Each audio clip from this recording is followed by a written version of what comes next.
transmission coming in. Got an important transmission coming in. Hey, what's up, number 4? Our cosmic generator has been stolen. What? How? Why didn't we think of that? That thing's gotta be worth a fortune. I am Groot? Good question. Yeah, who do you think took it? Perhaps that really big man outside your ship.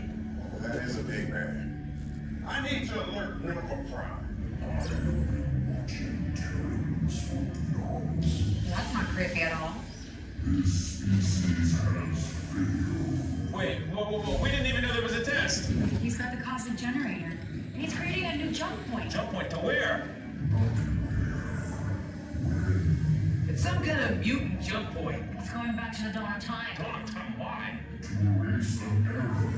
Well, that doesn't sound good.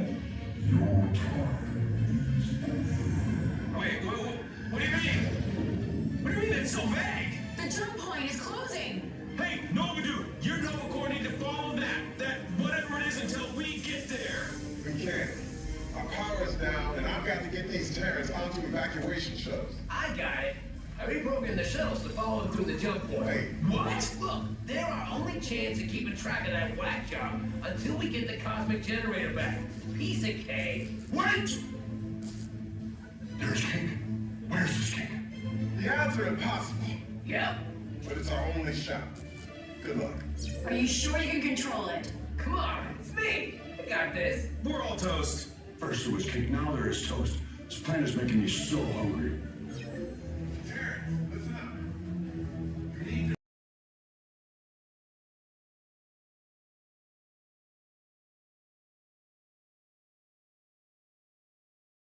Got an important transmission coming in.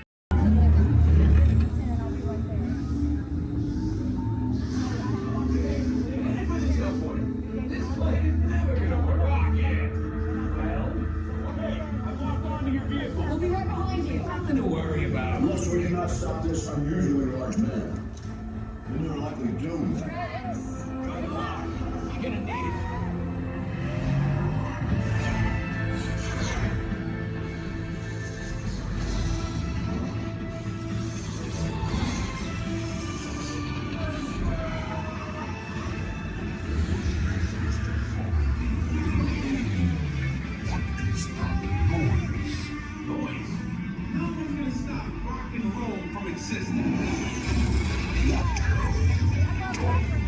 What have we done? I think we're jumping back. We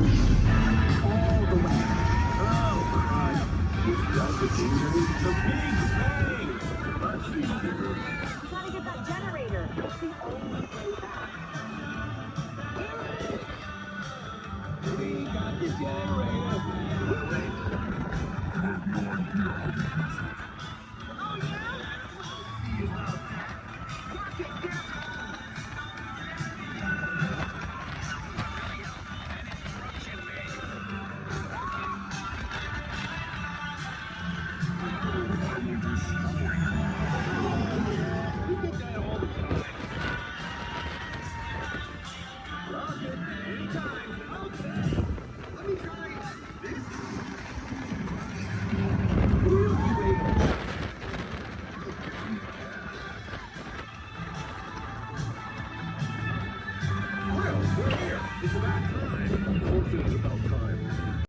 One more.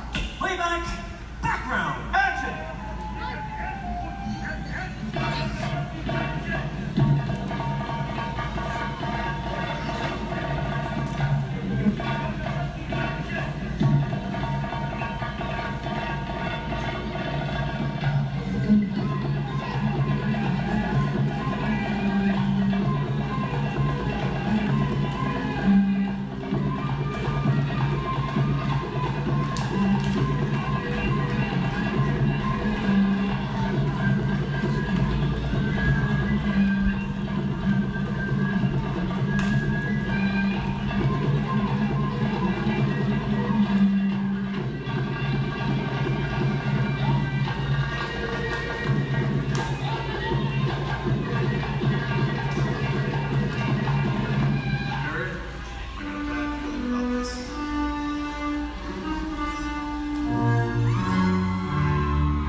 nice high fall. We're gonna do a pickup shot. Let's get up there and do that high fall again.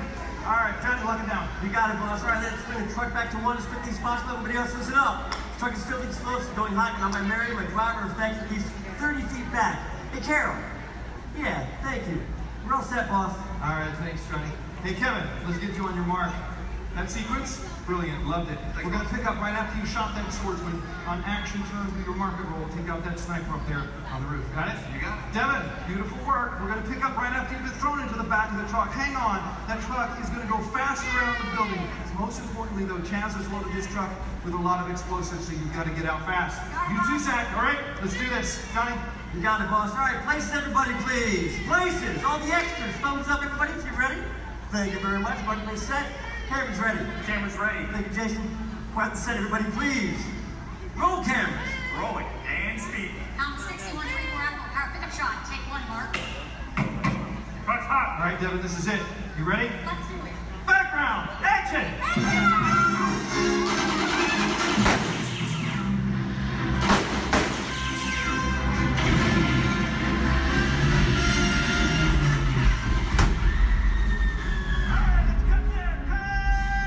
Nice work, everybody. Really nice work. We're moving on. All right, look at that. Get them gravity. Now give me an angry look. You're going to do a little fight demonstration with one of my stuntmen. All right, turn around. Here he is. My bad. You know what, Steve? I'm sorry. You're just too big for this. Why don't you go get set up in the desert scene, all right? Thank you for wanting to help out. Oh, where are you going? We're not done. We're not done yet. He was a little big, right? Scared you a little bit? Sign that waiver, all right? You're good. You're good. Let me see if I can find you somebody a little bit more your size to pick on. Hey, Devin. Yes, sir. Come on over here. So I'm doing a little fight demonstration for our guests, and I've got a volunteer. RT, this is Devin. Think it's something real simple. Okay. Basic, all right? Nothing too crazy. Just listen to her. Do exactly as she says. I've actually got to go over notes. I'll be right over here with me. No problem. I'm like, hi. Okay, thanks for helping. So I guess I'm going to show you a few things. I'll make it super easy, but I tell you what, let's turn around. We're going to face this way, and you're just going to stand right here and facing me. Just like, try not to move. I'll do everything, okay? Okay. All right, you guys. Well, when we're doing fight routines, taking a punch, it really is just as important as throwing one. Sorry, okay? I'm so sorry. I'm really okay. Okay, no, you look all right. Okay. Well, as you guys can see, you really can't get hurt if you don't have the right timing. Sir! Okay, I think I know what's happening. You're moving just a little bit. No, I'm not going to listen anymore. Okay, no problem. I'll wrap it up. Here's your little hat. You see, it just takes guts. Coordination. And a real level head. No.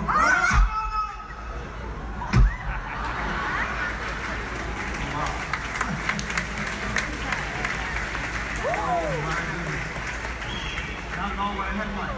Would you say something to the folks while I check on the man on the floor? No problem. So obviously something like this does take a lot of practice. Yeah, or a lot of extras. Let me try it again, boss. Oh, no. Stay away from those nice folks and help this poor man up off the floor, please. Sir.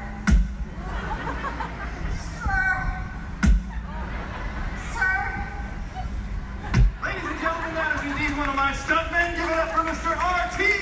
Lovato! He's got applause going for all of our background extras! So far, and would not be possible without the combined efforts of all of these talented stunt performers and the very best crew in Hollywood, all working together as a team to create what we like to call here on the Indiana Jones set, a little movie magic. Right, guys? Let's do it. You got it, boss. All right. Ready to the hill. Thank you very much, Chaz. You set? We're good, John. Cameras ready, Jason? Standing by. Quiet the set, everybody, please.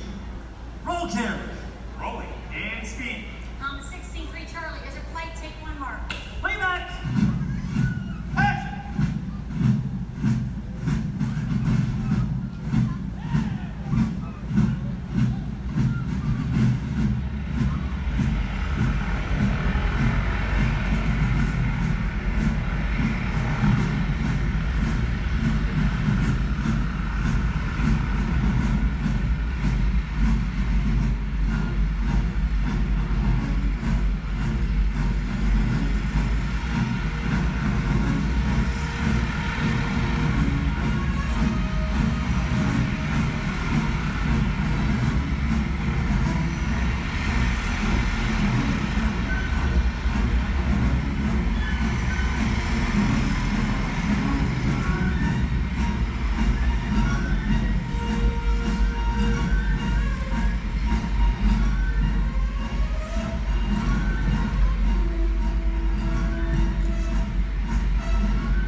remember seeing the armadillo at Disney's Hollywood Studios, like way, way back in the day.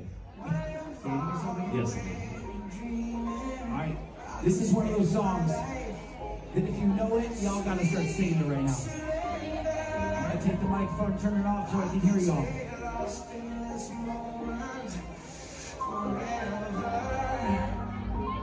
So you can keep me inside the pocket of your ripped jeans, holding me closer till my eyes meet. You will never be alone. Baby, you're all that I want. We lie here in my arms. Finding it hard to believe. Let's get it.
Y'all gotta give yourselves a round of applause right there. Sing along tonight, let's go.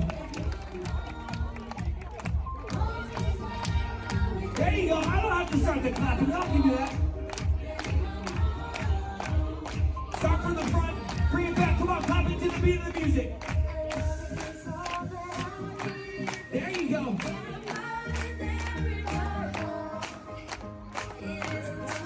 Main Street, if you hear my voice back there, I need you to make some noise!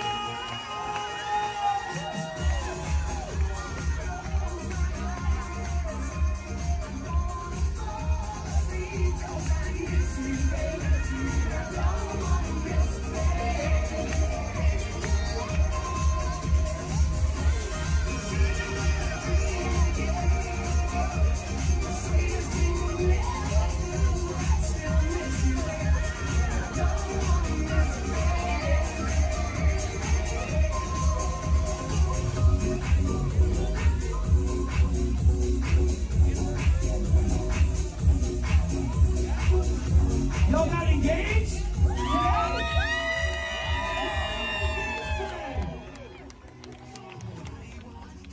You really have a lot to celebrate tonight. Let's make it a night the two of them are going to remember forever. Y'all going to do that for us? Yes or yes? Let's go.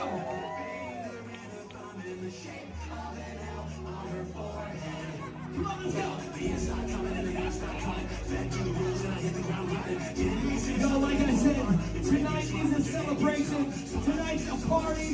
Tonight is the night I want each and every one of you to know you are part of this Disney family. Let's go.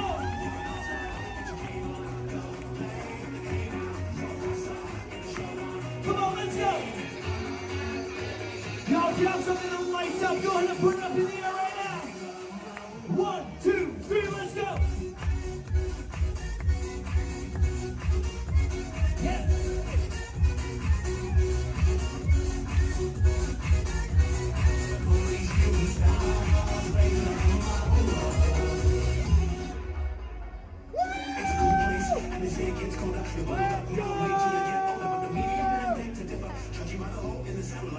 The ice we skate is getting pretty thin. The water's getting warm, so you might as well swim. The world's on fire.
Hey, but you're gonna do me a favor, make some noise for the operations cast members there with all the flashlights. Partying with you, keeping you safe out there.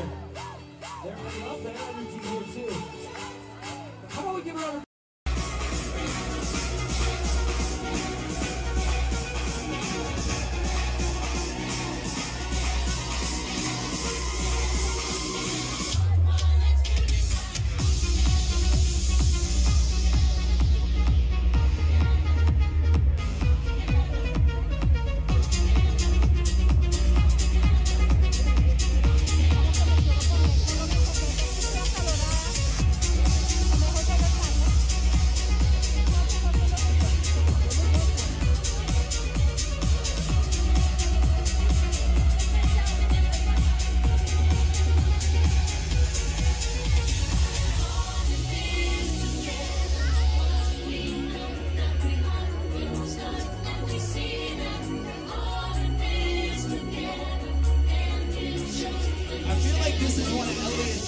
songs to do a dance to. What do y'all think? What do y'all think? Y'all want to see Elliot do a little dance? I have long forgotten the choreography. Well, that's the best part, is we can all teach it to you. It starts with a clap, all right? That's my favorite move.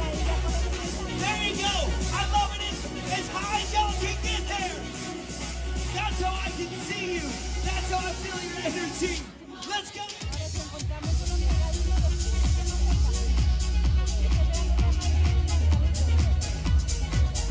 Magic Kingdom, are y'all having fun tonight? Make some noise. Y'all look good.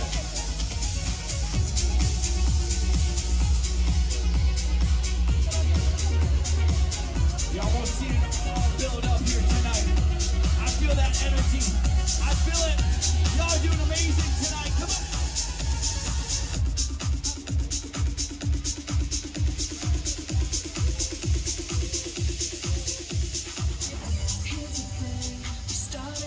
Oh, this is one of my favorites. It was cool, it was all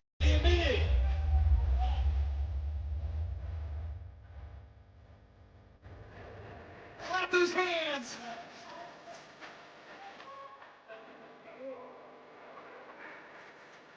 Y'all ready to sing it as loud as you can?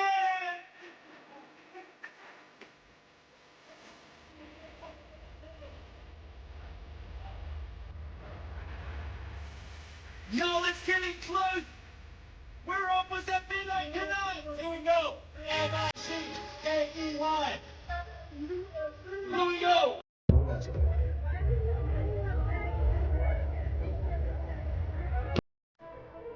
I need y'all to clap those hands for him. Let's go.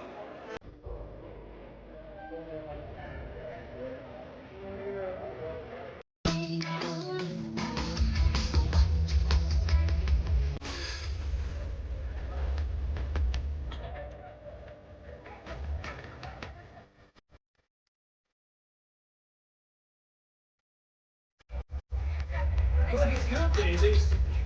All right, here we go, everybody.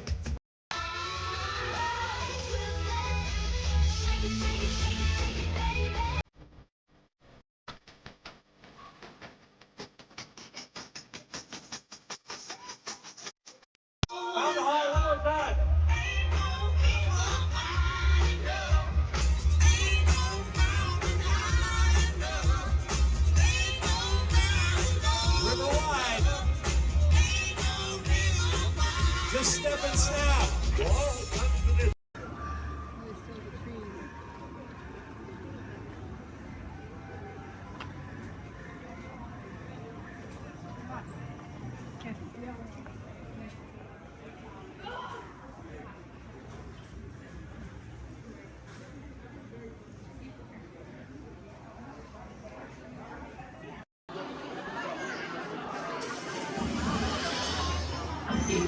just joined us. Greetings, Terrans. I am World Mind, the Xandarian sentient supercomputer. In my extensive databanks are stored the combined knowledge of every Xandarian that has ever lived. Recently, I have been learning so much more about you Terrans. We Xandarians and Terrans have much in common, including our mutual love of exploration. Xandarians have explored many celestial bodies, what you Terrans call planets, and many fascinating life forms.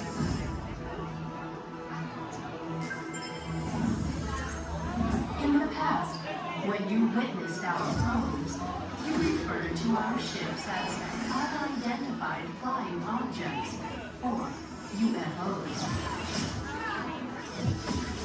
Peter Quill told me that many of you Terrans still believe that these UFOs are flown by little green dudes with big eyes and small mouths and antennas and whatnot. In your Terran year of 1977, your scientists launched spacecraft on an exploratory mission.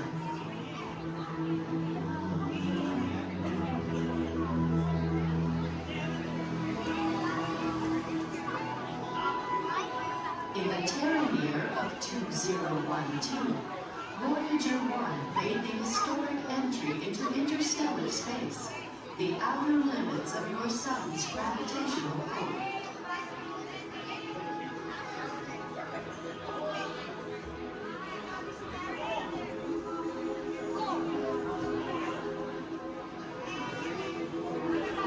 Voyager 2 entered interstellar space 6 years later, and I detect that both are still sending you data about their surroundings.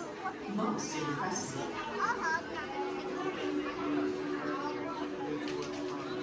What I find intriguing is that not only are your Voyagers receiving and sending data, they are also serving as ambassadors, carrying greetings from we Terrans to the universe.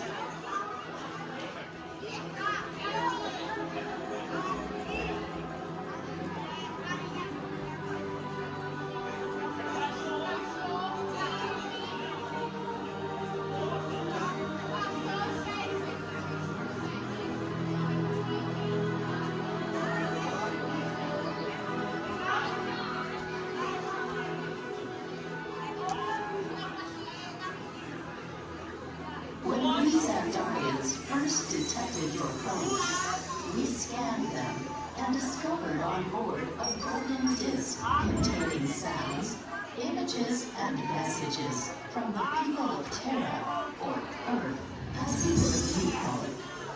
Peter Quill has claimed that the most important item on the disc worth sharing with the universe is the musical message from your Terran, Chuck Berry. I am still processing this message, but am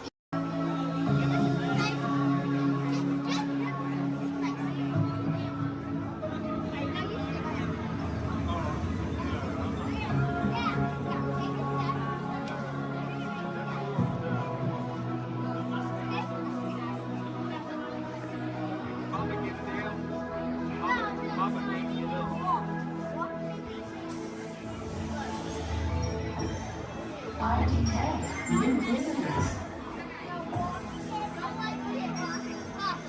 Welcome, Terrans. I am World Mind, sentient supercomputer of Xandar. Although our two planets are light years apart, our stories were destined in the stars to come together.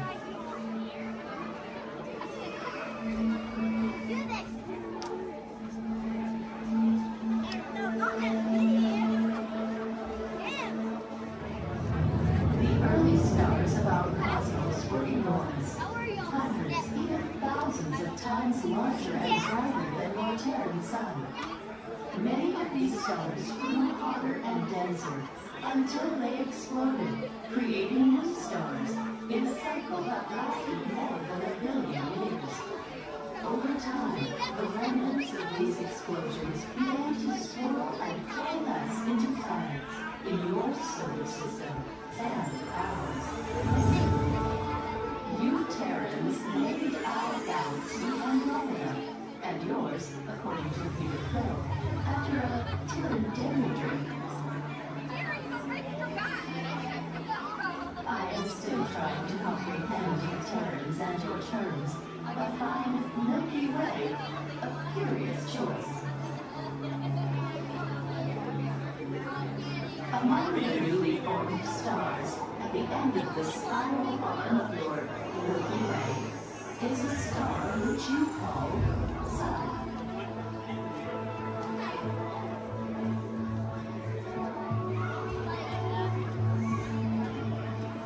Our planet Xandar orbits around not one, but 3 stars plus suns.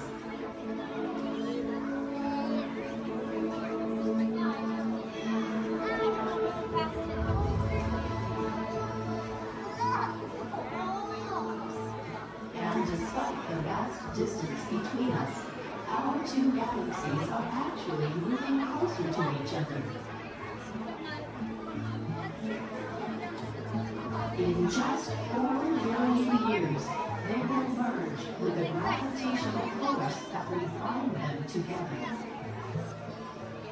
Imagine Terrans and Xandarians forever connected, though we have in fact been related from the start, born of the same stardust at the dawn of time.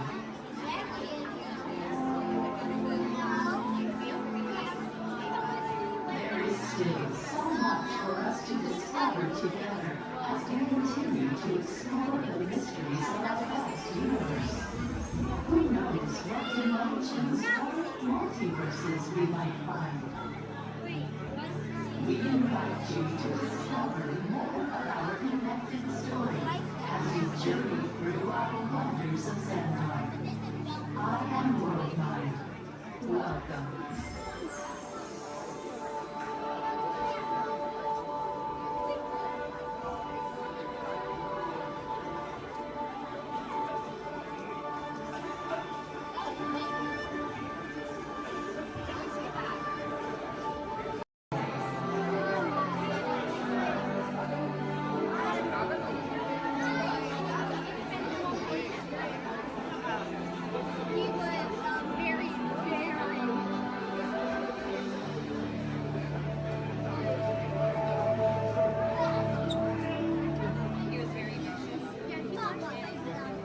The technology that makes Xandar most famous throughout the galaxy is our universal neural teleportation network. It generates artificial wormholes in the space-time continuum, which we call jump points. Jump points allow for ultra-rapid space travel. What do you think?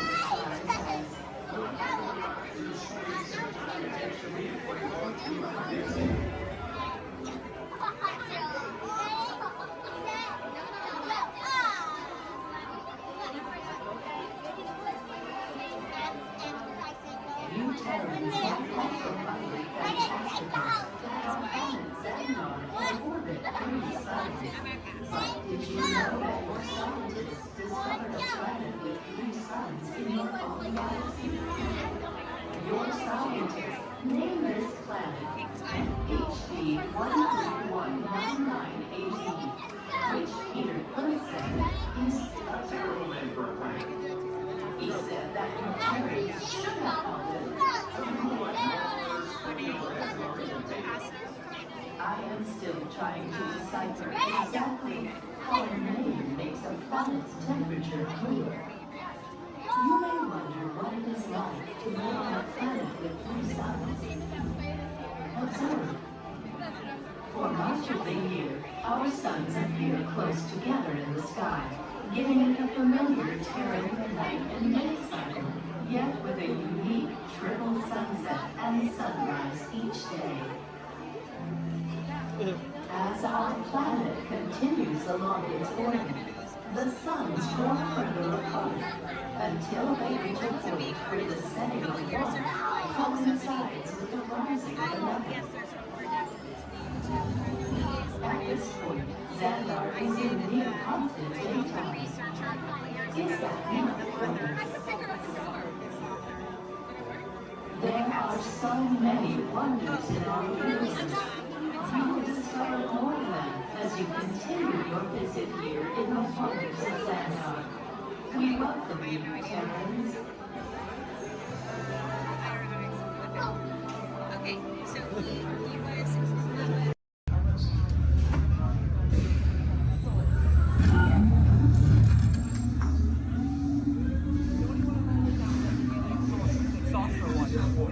This flight is never gonna work. Yeah. Well, okay. I'm off onto your vehicle. We'll be right behind you. Nothing to worry about. Unless we cannot stop this unusually large man. Then you're likely doomed. You're gonna need it.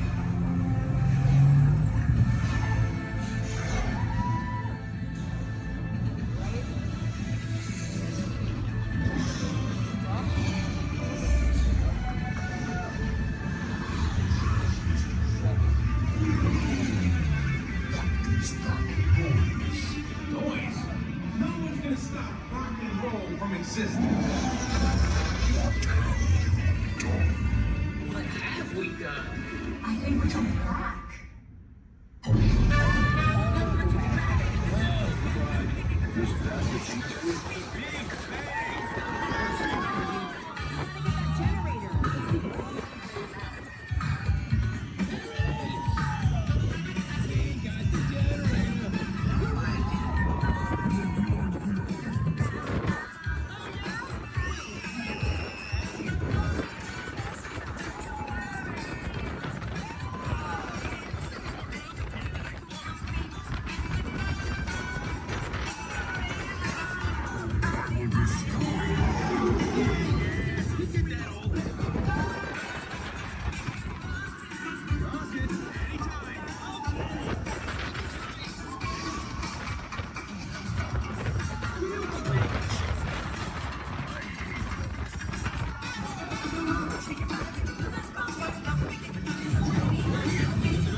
You really think they deserve to be called heroes? Did you see how they dress?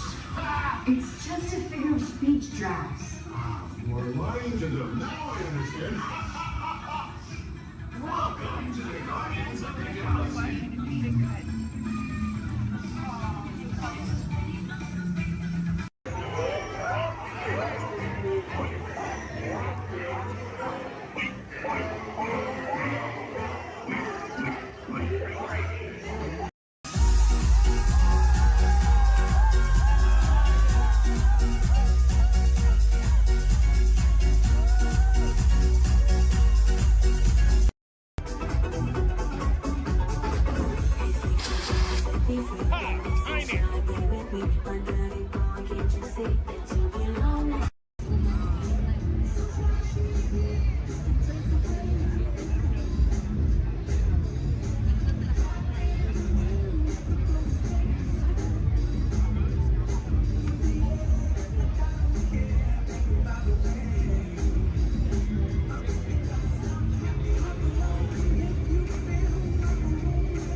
I think this song, written especially for you, captures the spirit of the General Electric Pavilion at the New York World's Fair.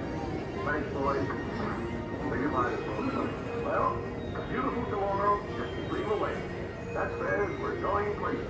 There's progress ahead. And that's just the mood we want for the home parade. Here, for example, is the scale model of the General Electric Carousel Theater. The theater in which the audience itself moves in the seat around the stage. The actors, well, they're not real beings, but they are talented and interesting cast. We call them audio animatronic figures, and we call them act like human beings.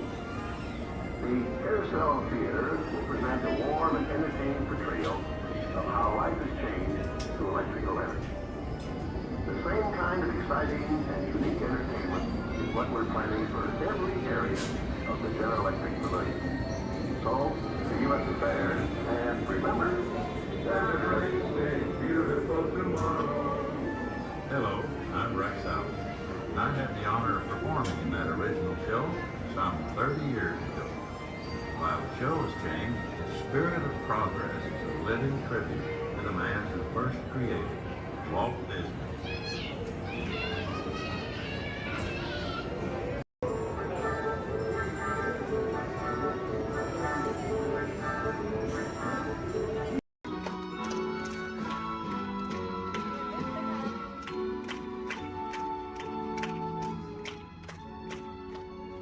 Once again, welcome to Walt Disney's Carousel of Progress.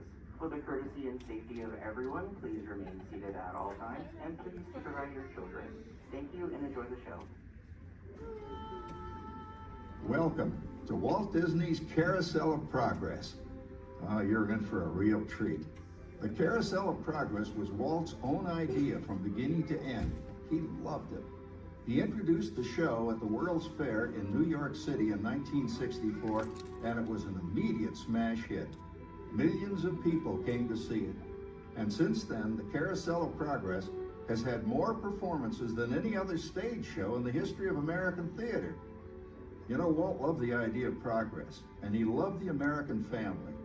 And he himself was probably as American as anyone could possibly be. He thought it would be fun to watch the American family go through the 20th century, experiencing all the new wonders as they came. And he put them together in a show called Carousel of Progress, which we are now about to see. Although our Carousel family has experienced a few changes over the years, our show still revolves around the same theme, and that's progress. May the century begin.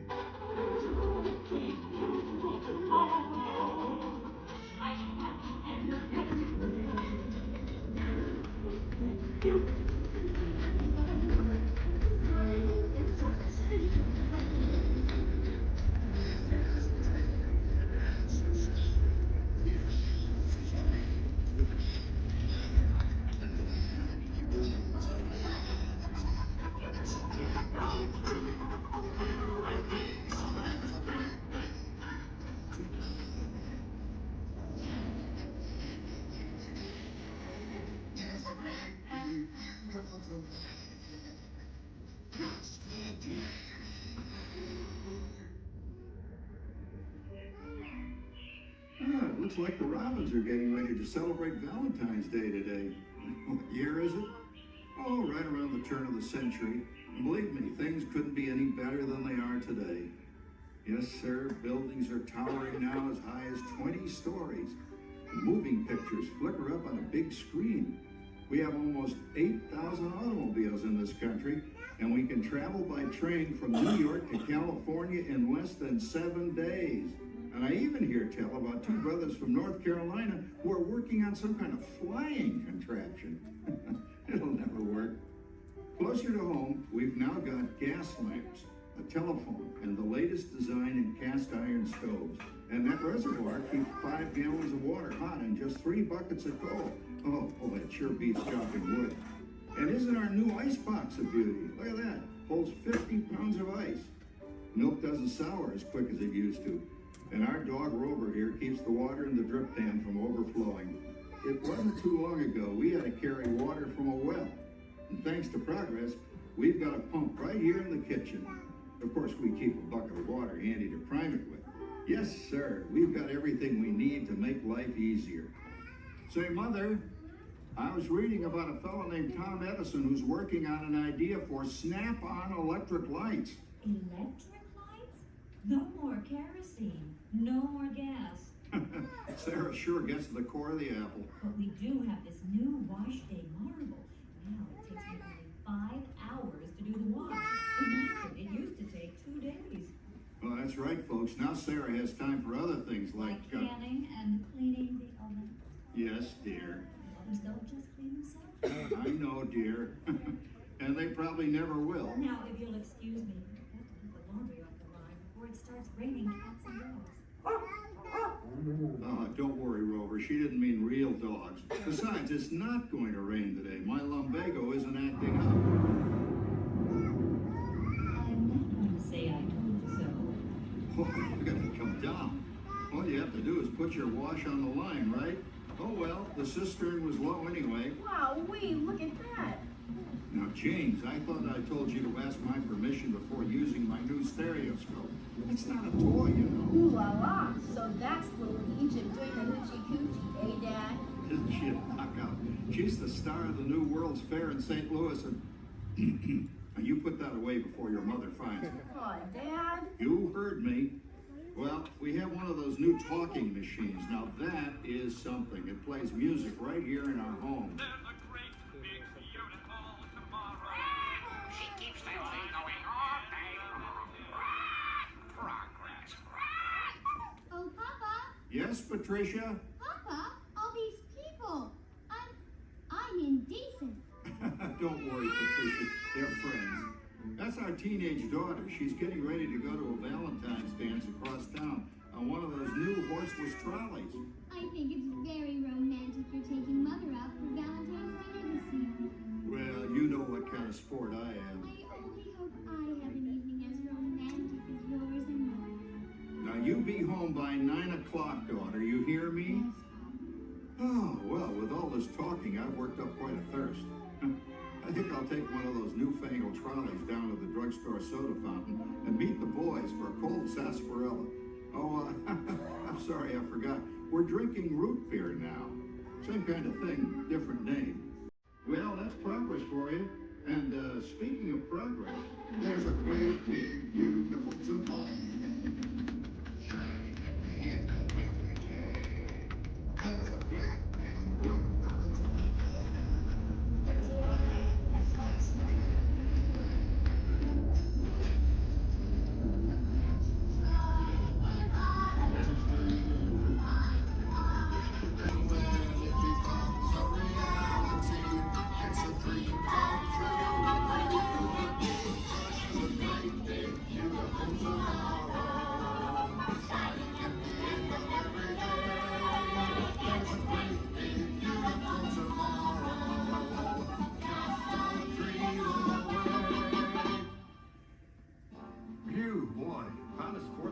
We've had in years. We've come a long way, though, since the turn of the century, over 20-some-odd years ago. You know that pilot fella, Charles Lindbergh? He's about to fly a single-wing airplane all the way across the Atlantic. He's never going to make it. And sports stadiums are springing up all over. And boy, nobody hits that old horse hide like that new fella Babe Ruth. Jazz music, as the cats meow. And there's been ads in the paper for months for a movie starring Al Jolson. And he's going to talk and sing. Oh, boy, I've got to see that. There goes Schwartz in his Huffmobile. He sure loves that horn. You know, in my new Essex, I've got an electric starter. Now I don't have to crank. We can travel from New York to Los Angeles by train in only 3 days. And we've got a house full of new electrical servants. Mr. Edison sure added life to our home.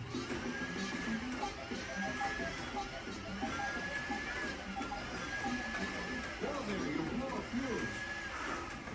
That's the third one this week. I buy fuses by the case. Uh-oh. And I've blown the whole neighborhood again.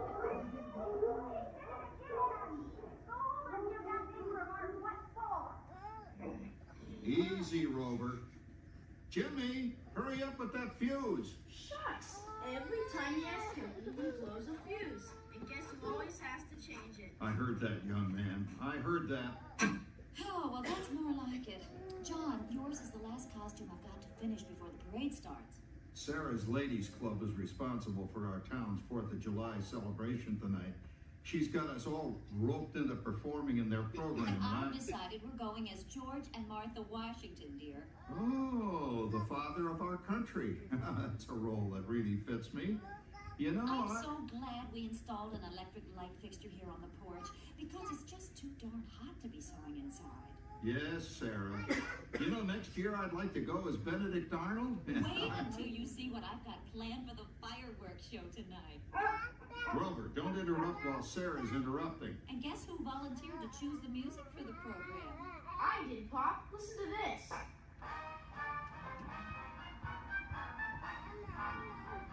Oh, it's a nice tune, Jimmy.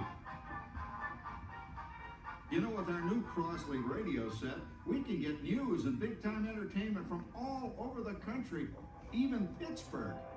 We're starting to arrive downtown for a spectacular 4th of July parade and fireworks event tonight. May the reason is us. Oh, Patricia, Yes, Father? better get a move on. The radio says folks are arriving downtown. Do I really have to go? If my new boyfriend Theodore sees me in this, it'll scare him away. Oh, dear, if that happens, you'll always have that torch you can carry for him. Father. Calm down, Rover. I was only kidding. By the way, we have indoor plumbing now. Oh, boy, it's really great on cold nights, especially for our perennial house guest, old Uncle Orville. Uncle Orville's taken over the coolest spot in the house, of course, and he's rigged up a real clever contraption. He calls it air cooling. Too bad he's not reading the help wanted ads. No privacy at all around this place. Sorry, Orville. You know, considering all the... Oh, coming, Martha, as I was saying, considering all the conveniences we now have, I'll say that we're really on easy street these days. It just can't get any better. Just goes to show that there's a great, big, beautiful tomorrow shining at the end of every day. There's a great, big, beautiful tomorrow, and tomorrow's just a dream away.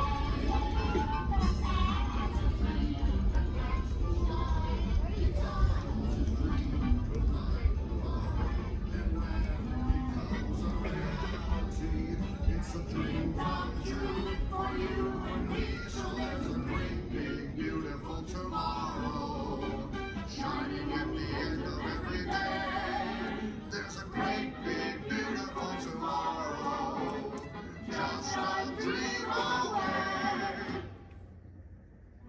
Well, it's another Halloween here in the fabulous 40s. Everything is better than ever now, and we've got some amazing new wonders around the house to prove it. For instance, our refrigerator holds more food and ice cubes. And thanks to our automatic dishwasher, I don't have to dry the dishes anymore after supper. Gives Rover and me more time to enjoy our evening stroll together. Later, boy. Oh, and here's something else that's new. I just heard a new term today on the radio. Fella says we've got something now called the rat race. Did you ever hear that one? It sure describes my life. I'm involved in something now called commuting. I drive into the city for work all day and then turn right around and drive all the way back. And the highway is crowded with fellow rats doing the same thing. That's what they call progress, dear. Yeah, I guess she's right. But we do have television when it works. Gives you something to do after you come home. I kind of like it, you know? Guy named John Cameron Swayze gives us all the news. And then they have all this singing and dancing. A lot of fluff, but it's fun. You know, I predict the day when millions of people will learn Latin and Greek sitting in front of their TV sets. Are you awake, dear? Give him a left, you big love. Ah, yes, a new age of electronic civilization is upon us. Hey, Dad, what do you think of my jack-o'-lantern? Oh, boy, that's scary. That's because I'm using my beautiful sister Patty's picture for our model. Down, Rover. Jim, Rover appreciates your joke. Now, you're always kidding poor Patty. She's certainly prettier than either of you.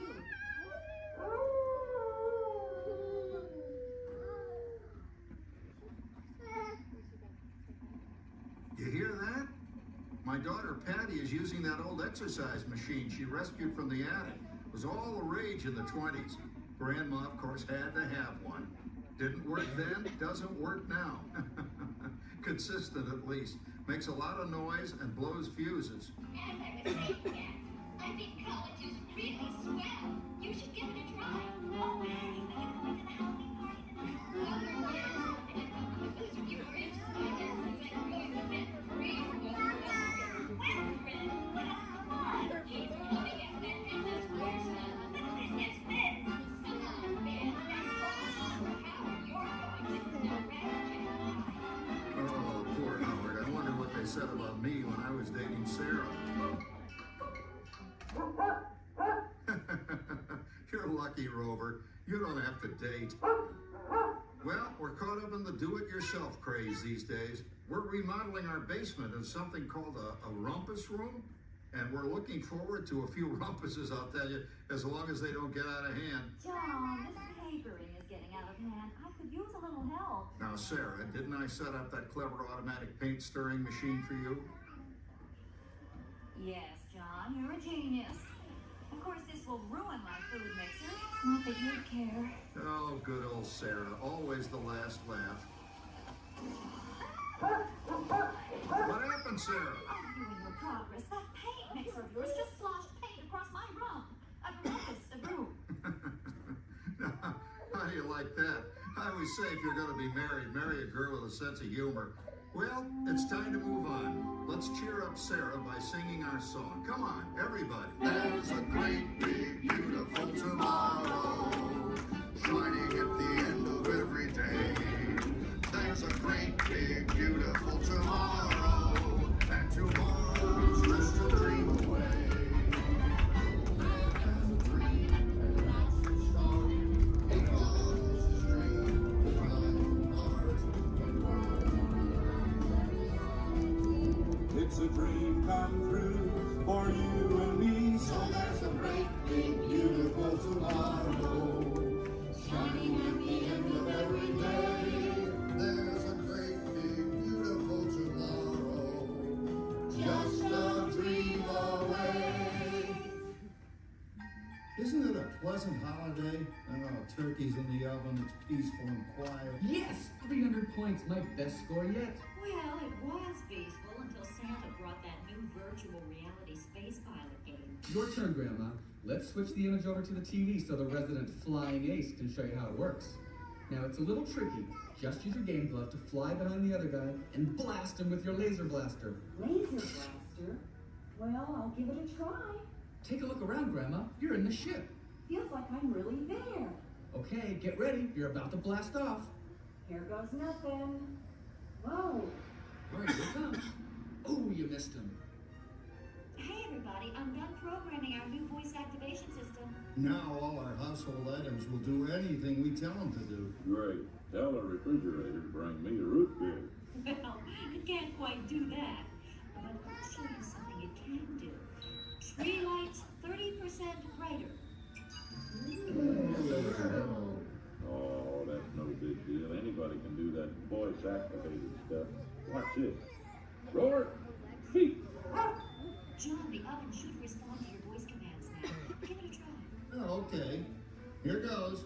Temperature to 375. Look at that. It even talks back. Reminds me of certain people I know. Yeah, right, Dad. You gotta lose him, Grandma. Bank to the right. Remember Dad's turkey last year? Yeah, that thing really smoked up the place when it burned, didn't it? We ended up microwaving frozen pizzas. Well, no need to worry about the turkey this year. Not with an oven that will do anything your father tells it to do. Oh, good shot. Did you see it? Dad, Grandma's up to 550 points. Did you say 550? Hey, she's getting the hang of that thing. I can't believe all the new gadgets they've got now.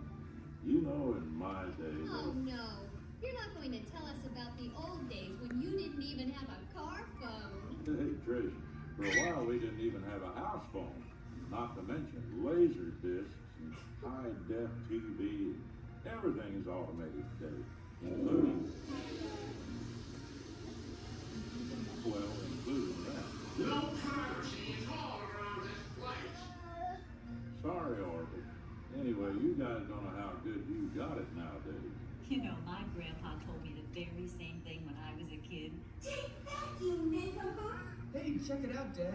Grandma's up to 975 points. Wow, 975.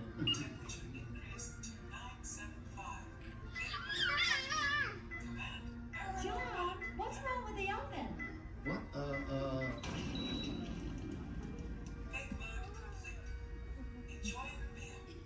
Anyone for pizza? Oh, another Christmas turkey ruined. Man, what a game. I really smoked those guys. Looks like I'm resident flying ace now. Oh, best 2 out of 3, Grandma. Later, kid. Boy, that was fun. What will they think of next? Who knows? We've got a whole new century waiting for us out there. Yeah, and maybe sometime in the new century, your father will learn how to talk to our oven. Well, maybe by then ovens will read our minds. But hey, as long as we're all here and happy and together for the holidays, who cares if I burned our Christmas turkey? I do. I'm starving. Don't worry, Dad. Someday, everything's going to be so automated, you won't ever have to cook another Christmas turkey again. There's a great big beautiful tomorrow, shining at the end of every day. There's a great big beautiful tomorrow, and tomorrow's just a dream away. Man had a dream, and that's the start. He followed his dream with might and heart. And when it becomes a reality, it's a dream come true for you and me. Shining at the end of every day. There's a great, big, beautiful tomorrow. Just a dream away. Thank you for joining us on Walt Disney's Carousel of Progress. We hope you've enjoyed this tribute to the 1964 Carousel of Progress from the New York World's Fair. Please gather all of your personal belongings and exit through the doors located at the back of the theater. Have a great big beautiful day. And remember, tomorrow is just a dream away.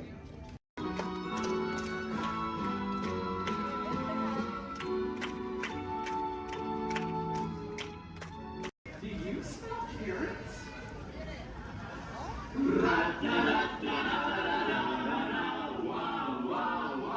Hey! What? What do you call an old snowman? What? Water.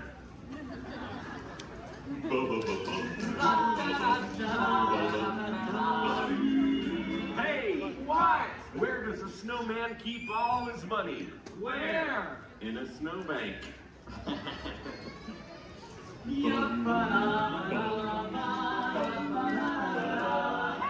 What? Who's the snowman's favorite relative? Who? His Antarctica.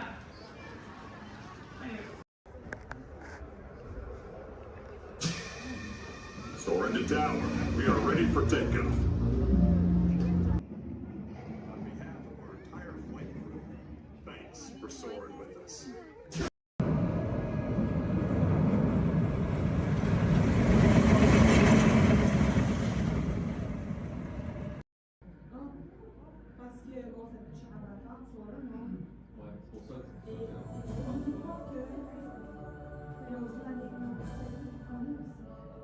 Hello. I'm Dr. Marsh, director of the Dino Institute, and I hope you enjoyed those quaint exhibits in the old wing. That's how dinosaurs have been presented to the public since the study of fossils began over 150 years ago. Today, that bare bones approach is about to become extinct. In a perfect blending of science and technology, the Dino Institute has created the Time Rover, an amazing vehicle that will literally transport you to the age of the dinosaurs. How? That's proprietary. But the result is a breathtaking journey through a prehistoric world where you will witness the most spectacular creatures to ever walk the earth. In a moment, you'll be going live to our control center for a comprehensive safety briefing, and then it's on to the tour that will convince you forever that the future is truly in the past.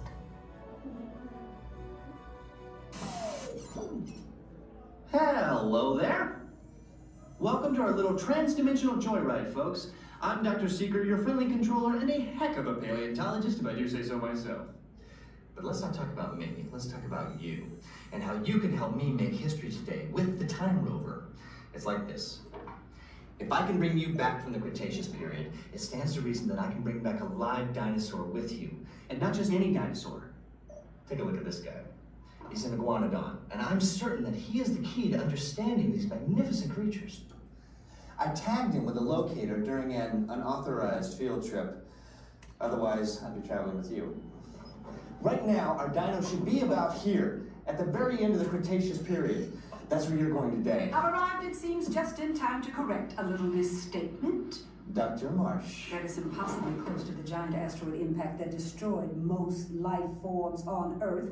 Our tours are designed to take you to the early Cretaceous period, and I can assure you that all time rovers have been securely locked on those coordinates. That's right. See? Securely locked. Access denied. Continue. Of course. We were just talking about seatbelts. Plug them in, use them. It can get kind of choppy out there, so keep your hands and arms inside the vehicle at all times. Flash photography? I wouldn't. It alters the homing signal, and that's not good. Oh, and one more thing. Those locked coordinates? We're in. Now, here's the drill. You follow the homing signal to the iguanodon, then I'll enlarge the transport field, and boom, you're back with one additional passenger extra large. And don't worry about that asteroid. You'll be in and out of there before it even breaks the atmosphere. Trust me, what could go wrong? Hey, it's me again. Remember, only you guys are going on this special mission, so don't tell anyone, okay?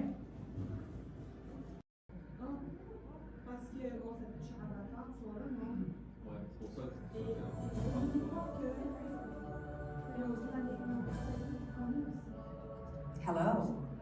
I'm Dr. Marsh, director of the Dino Institute, and I hope you enjoyed those quaint exhibits in the old wing. That's how dinosaurs have been presented to the public since the study of fossils began over 150 years ago. Today, that bare bones approach is about to become extinct. In a perfect blending of science and technology, the Dino Institute has created the Time Rover, an amazing vehicle that will literally transport you to the age of the dinosaurs. How? That's proprietary. But the result is a breathtaking journey through a prehistoric world where you will witness the most... Time travel commencing in T-minus 10 seconds and counting. This is Seeker. Listen up. We've got to get in, grab the iguanodon, and get out before that asteroid hits. Let's roll.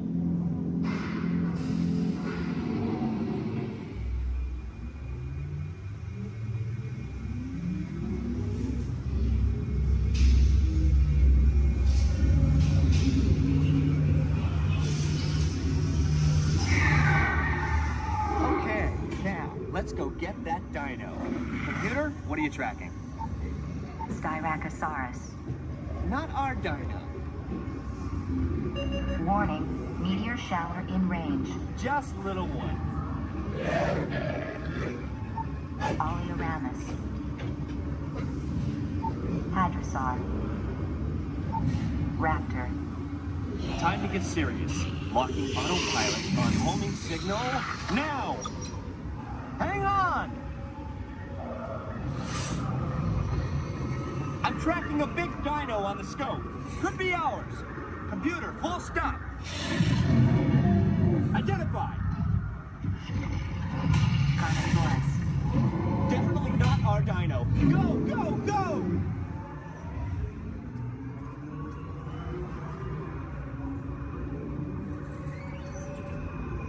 Another big guy coming up. Computer, slow, and identify. Sauropod. Still not our dino, but at least this one's a vegetarian.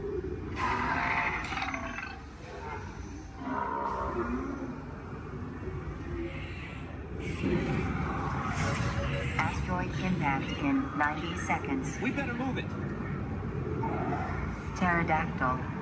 Incoming! Asteroid impact in 60 seconds. We can't stop now. Keep going, keep going. Compsognathus. Computer, what's happening? Loss of traction. Four-wheel drive, move it! Warning, meteor strike. Evasive maneuver! Left! Right! Left! Right! That was close. Computer, now what? Carnotaurus. That's it! Abort mission! Abort! Abort! Iguanodon. Forget it! Get them out now! Asteroid impact. Brace yourself! This is it! Jumbo friends, my name is Sky and I'll be your guide on the Harambe Wildlife Reserve. If you look above your heads, there is an animal spotting guide. Probably not going to see all of those animals, but we have some pretty good luck. Just remember to stay seated at all times. That includes any little ones. Please don't hold anyone up or pass anyone around. Keep your hands, arms, feet, legs inside of the vehicle at all times. We brush up against some thorny brush. And these are going to be real wild animals. They are going to be moving around, so you may want to have your cameras out ready. Hold on tight. I recommend a sport or an action mode if you have it.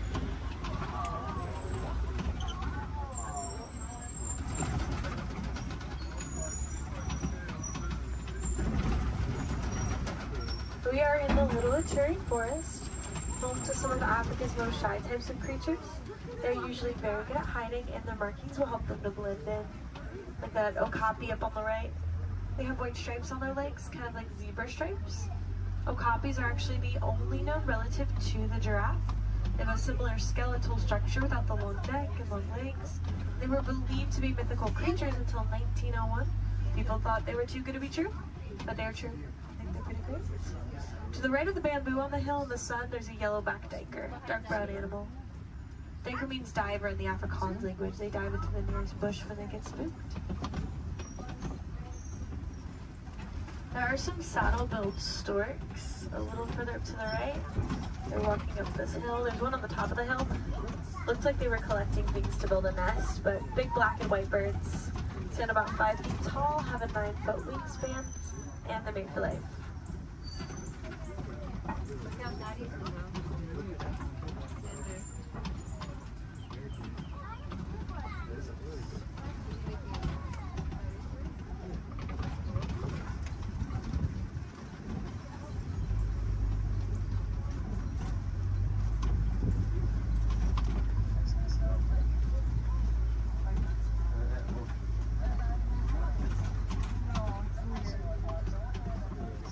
See some antelope further up ahead to the left.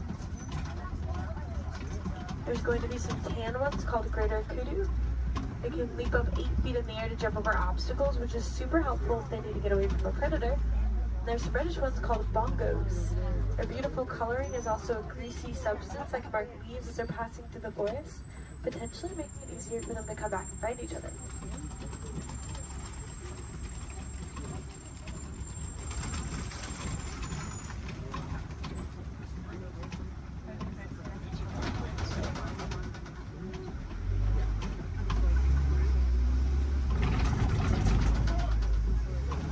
Let's make our way down to the Safi River next. That's home to some of Africa's more aquatic animals. We should probably look for them in the water.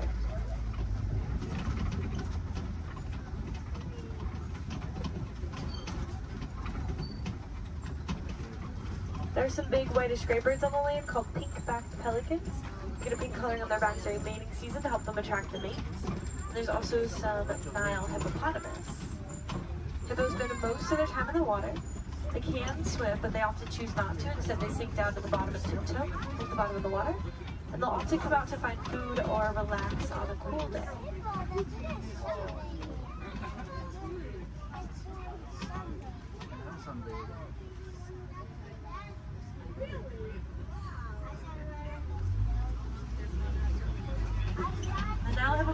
are one of Africa's most dangerous animals.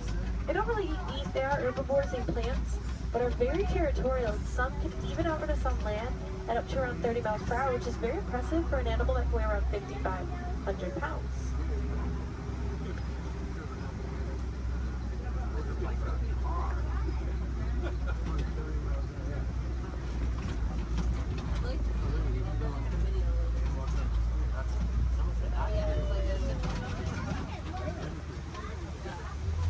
Underneath this bridge, there are some Nile crocodiles. They're very still, you won't see them moving around a whole lot. They spend a lot of time conserving energy in between their meals, but they have quick reflexes and a bite force that can crush bones. Sometimes they actually have to be very gentle with their jaws, like when they help their eggs to hatch by rolling them in between their teeth.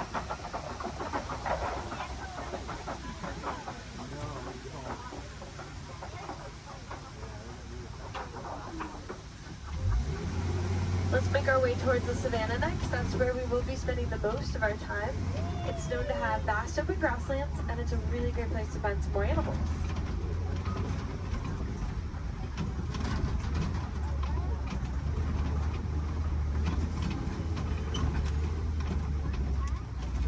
We are getting close, just around this bend. To the right, there's a baobab tree. It'll be the one that looks like it has been planted upside down. Some people like to call it the upside down tree, but it's also known as a tree of life. It's leafless about 9 months out of the year, collecting thousands of gallons of rainwater in its trunk to survive through the dry season. Anything with horns or tusks can very easily break it open, drain the water out, and gain a tree.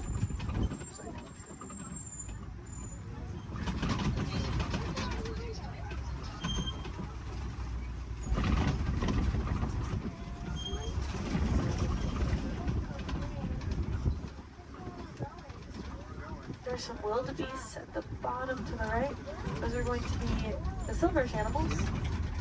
They can migrate in large herds of up to 1.5 million of them and also run around 50 miles per hour. So they line up in rows, group up and face different directions to avoid running into each other and if they have to run away from something.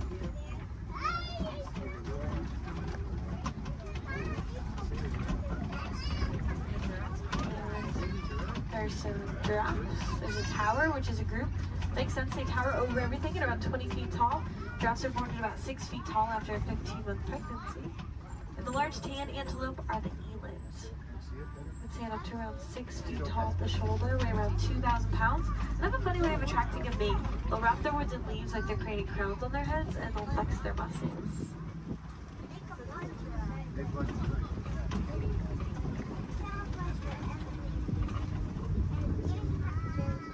To the right of this den, on our left, there are some African painted dogs. They get their name from their beautiful markings that are as unique to them as our fingerprints are to us. They are not like your pups at home. The African painted dogs are the most successful hunters on the savannah. They hunt in packs and chase their prey to the point that it drops of exhaustion. So very dangerous, also very cute.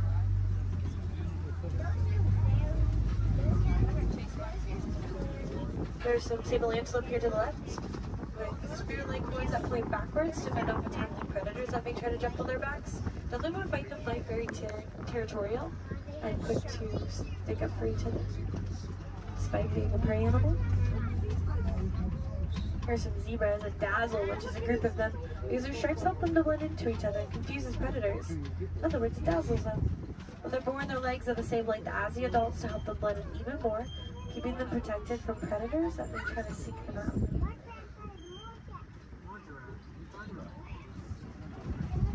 Large mounds at the side of the road are termite mounds, made up of animal dung, dirt, and termite saliva. They get as hard as concrete in the sun, so animals like elephants, giraffes, like to use them as a scratching post, weighing them down. Antelope can stand right on top of the worn down ones to use them as a lookout, looking out for predators.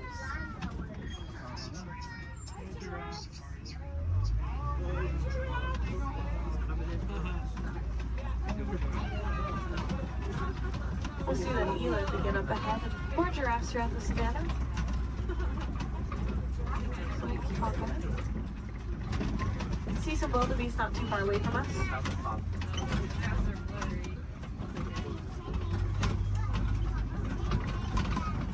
They are a silverish animal on the hills up ahead to the right. Wildebeest can migrate in large herds with about 1.5 million of them crossing the savanna each year.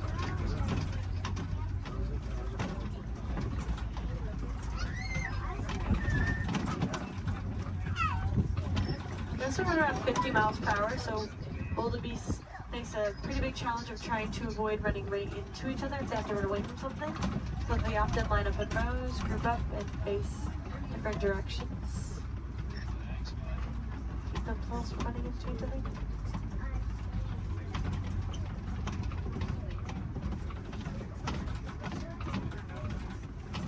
On the very top of the hill to the right, there are some really cute tiny tan antelope called springbok on that tree.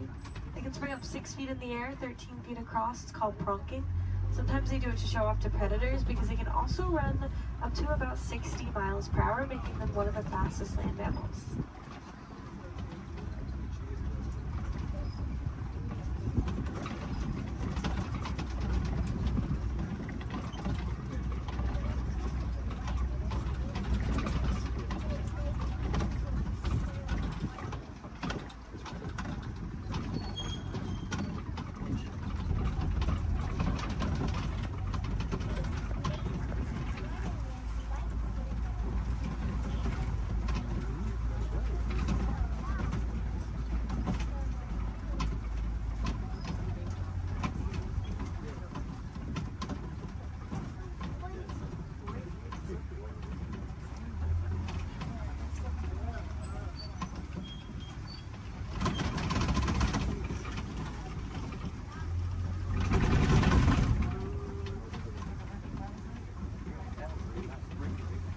There are some mandrills at the very end here to the left.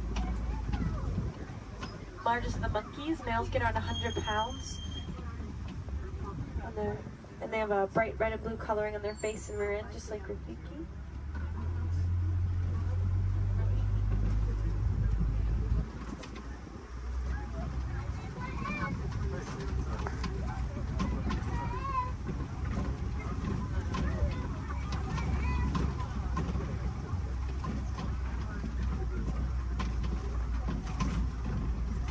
Next up, we'll head towards some red clay pits. Some animals really like to eat red clay. It's really good for them. Kind of like taking a vitamin. Although, unfortunately, red clay pits are also often a set of coltan mining, which can cause some problems like habitat destruction, limited food source, more poaching. It's actually very easy to help out with those issues if you are interested. All you have to do is recycle any of your old and used broken electronics or appliances. They contain that coltan. You might be able to find some recycle bins in places like your local grocery stores or electronic stores. Or you can check out Grace Gorillas. They're working to help gorillas in the Congo, and they cover the cost of shipping if you recycle with them. We're pretty big fans too. We named one of the gorillas Grace on Gorilla Falls Exploration Trail.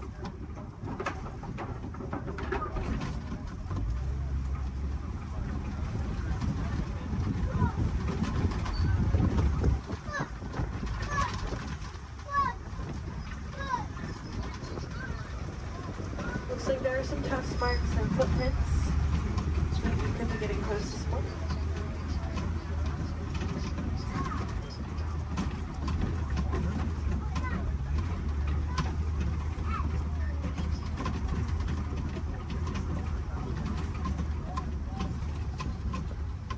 It's pretty quiet here. We'll try to check out around the watering hole up ahead. Sometimes we have a little bit better luck because these animals really like to stay close to their source of water, especially in a place where there is a 3-month drought every year. The savanna dry season does cause animals to have to migrate across the savanna in search of better sources of food and water. When they find them, they stay close to them for as long as possible.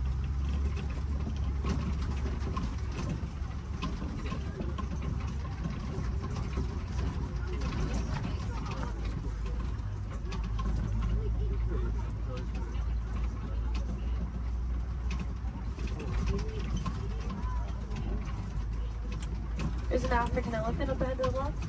It's actually 2 of them. This is a bachelor herd of males, and I can see that they're kind of pushing each other around a little bit.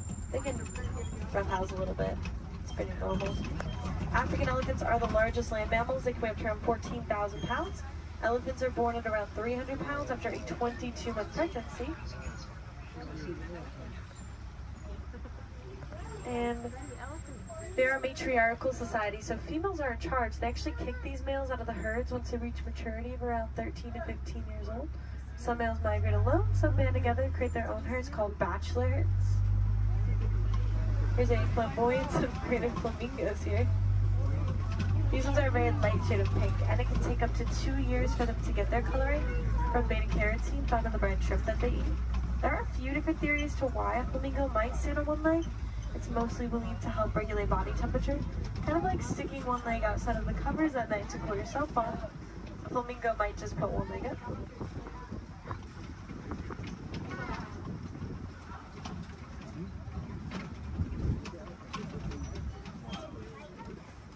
It's really cool to watch those elephants play.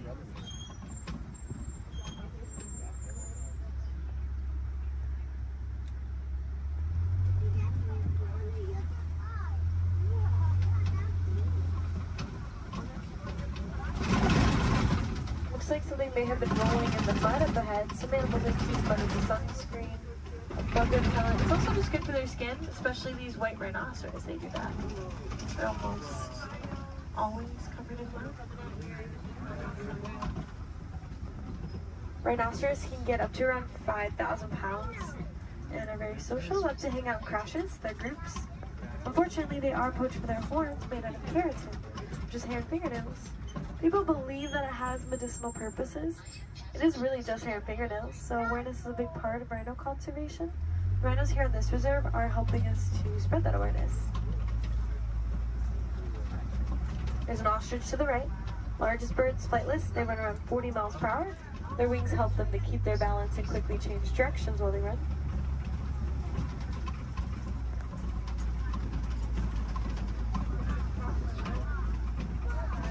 There are some cheetahs along the hills to the left. We should have a whole coalition of them, which is a group of them.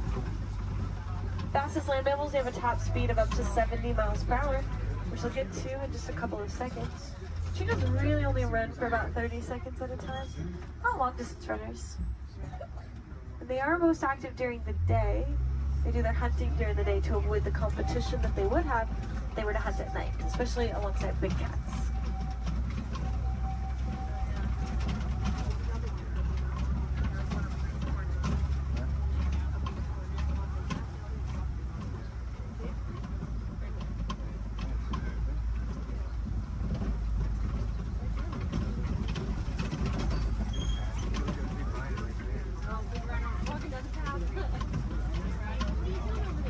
These large rocks are copies, tallest point on the savannah.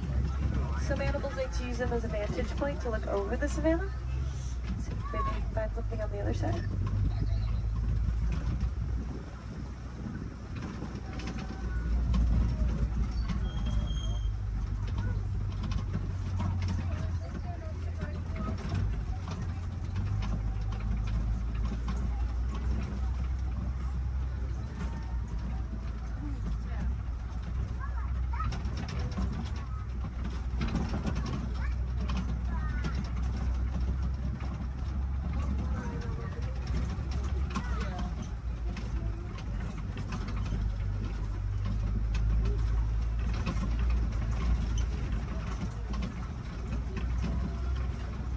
There's some lions here to the left.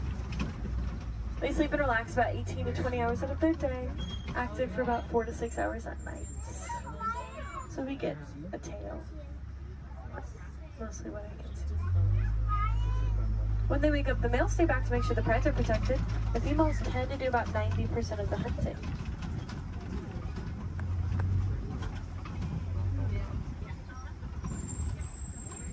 There's some warthogs in the back left. They just look like hairy rocks in the break of that bush. Pumbaa, that means foolish one in Swahili. Actually very intelligent. They'll back up into those burrows with their tusks out to ward off predators. Also use them to dig too, but they work smarter, not harder. They will find them abandoned or steal them from other animals if they can.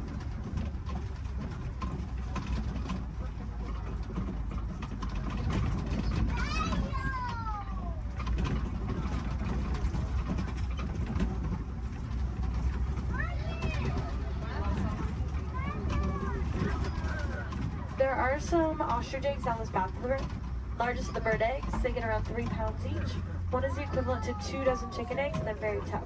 Probably wouldn't crack if you were to stand on one, but I don't think that ostrich we saw earlier would like that very much. And now we are heading into the final area of the reserve.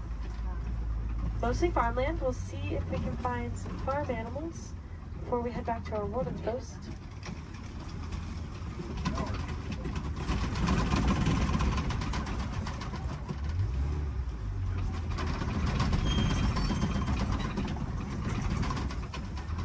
There are some Nigerian dwarf goats here. Very tiny type of goat known to take up very little space, and they produce a milk that's nutritious and high value. Helps communities to rely less on their local wildlife for things like nutrition and income.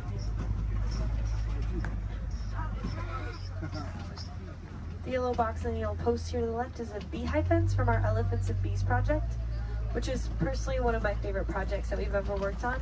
Basically, elephants don't like bees. They can hear the buzzing over a mile away and stay away from it. So we've been helping to build beehive fences around crops for farmers in Kenya to keep elephants from eating and destroying crops. Then farmers won't have to resort to poaching them. It's also good for the bees, and farmers can sell the honey as an extra crop. So again, that is the Elephants and Bees project. It's about that time that we start to make our way back to the warden's post. So make sure you have everything. Check those rows, gather up all of your trash. Please don't leave anything on the trucks. If any of you are wilderness explorers, you have been aboard the Simba 1.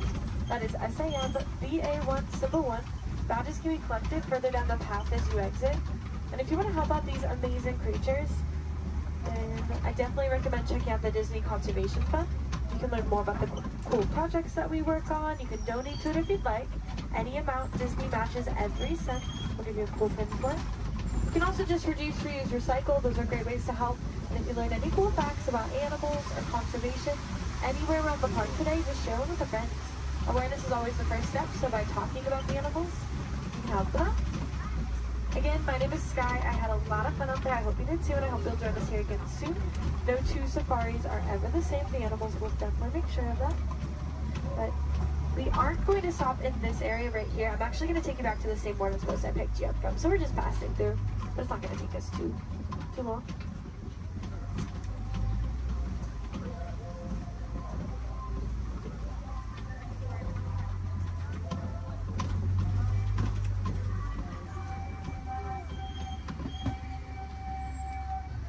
Sana, thank you.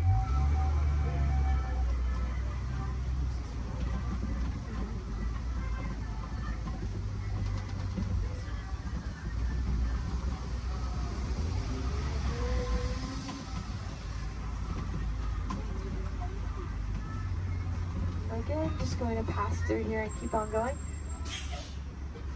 While we have a few moments ahead of us, this is also a good time to decide where you want to head next. You will already be on the Gorilla Falls Exploration Trail as you exit. So if you continue on, you can see some animals like gorillas, meerkats, zebras, naked bull rats. Back in Asia is the Maharaja Jungle Trek if you'd like to see some animals like Sumatran tigers, Komodo dragons, fruit bats. There's also a trail called the Garden of the Tree of Life around the big tree in Discovery Island. So you can get a closer look at the carvings. There's a lot of really cool picture opportunities over there and more animals along the trail as well.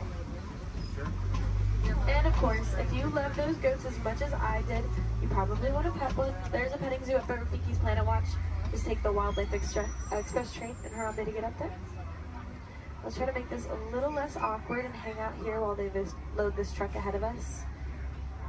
In a moment, we will be passing by this guest who are probably a little confused right now to why you're on the truck and they're not. So personally, I like to wave to them, say Jumbo, get them excited for their adventure. You don't have to do that if you don't want to. You can completely ignore them. We'll never see them again anyways. You can awkwardly stare at them as we roll by. That's fine too. Or look at the beautiful plant life on our left. Totally up to you.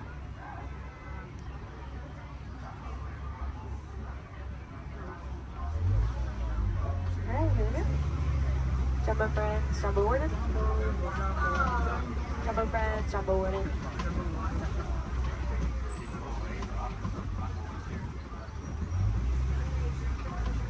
Here in Harambe we say Kwaherini, which means to go well. So Kwaherini, enjoy the rest of your day out there in the wilds. And go make a big difference out there, friends. Bye.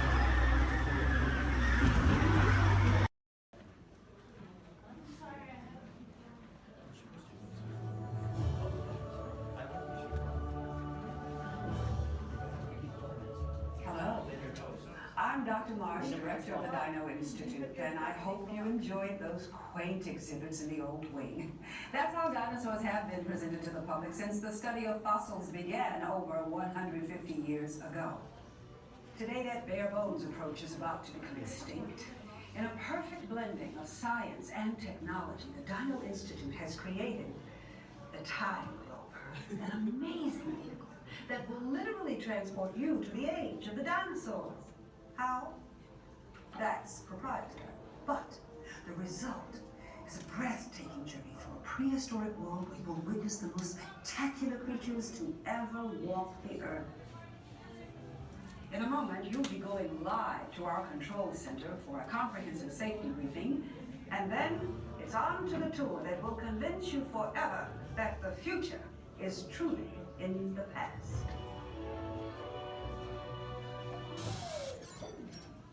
Hello there.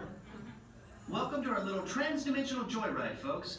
I'm Dr. Seeker, your friendly controller, and a heck of a paleontologist, if I do say so myself. But let's not talk about me. Let's talk about you, and how you can help me make history today with the Time Rover. It's like this. If I can bring you back from the Cretaceous period, it stands to reason that I can bring back a live dinosaur with you. And not just any dinosaur. Take a look at this guy. He's an iguanodon, and I'm certain that he is the key to understanding these magnificent creatures. I tagged him with a locator during an unauthorized field trip. Otherwise, I'd be traveling with you. Right now, our dino should be about here, at the very end of the Cretaceous period. That's where you're going today. Arrived, it seems, just in time to correct a little misstatement. Dr. Marsh. That is impossibly close to the giant asteroid impact that destroyed most life forms on Earth. Our tools are designed to take you to the early Cretaceous period, and I can assure you that all time rovers have been securely locked on those coordinates. That's right. See? Securely locked. Access denied. Continue. Of course. We were just talking about seatbelts. Plug them in, use them. It can get kind of choppy out there, so keep your hands and arms inside the vehicle at all times. Flash photography? I wouldn't. It alters the homing signal, and that's not good. Oh, and one more thing. Those locked coordinates? We're in. Now, here's the drill. You follow the homing signal to the iguanodon. Then I'll enlarge the transport field, and boom, you're back with one additional passenger extra large. And don't worry about that asteroid. You'll be in and out of there before it even breaks the atmosphere. Trust me, what could go wrong? Hey, it's me again. Remember, only you guys are going on this special mission, so don't tell anyone, okay?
systems of our planet.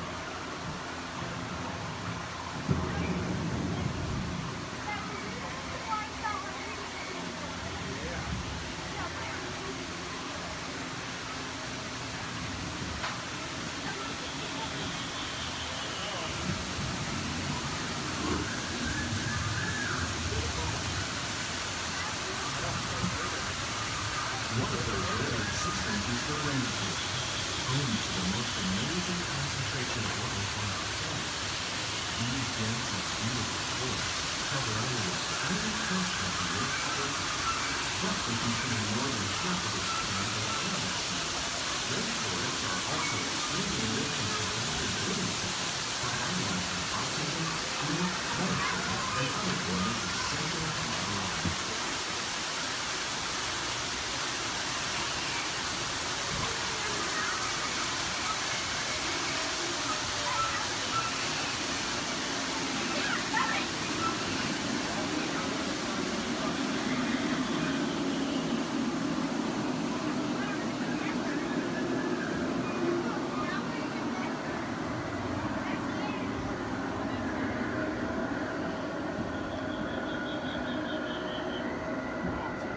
In the desert, nature has created a very different, known as beautiful living system.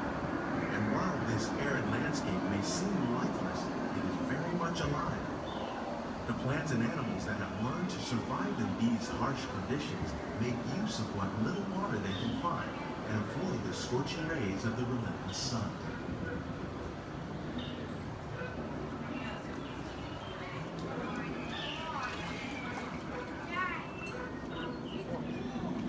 The American prairie once appeared as desolate as the desert, but over time, rainwater and nutrients gradually penetrated the hard surface of this land. Even the hooves of the muddy buffalo helped create the rich soil that one day become home to the American farm.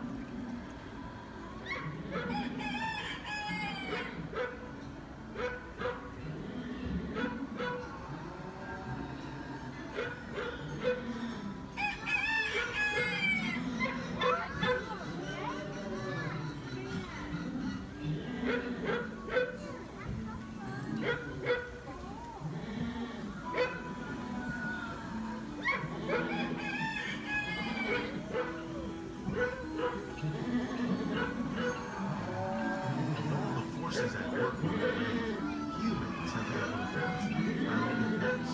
The need to produce food for a growing world led to the enormous use and sometimes overuse of the land. In our search for more efficient ways to grow food, we often fail to realize the impact of our methods.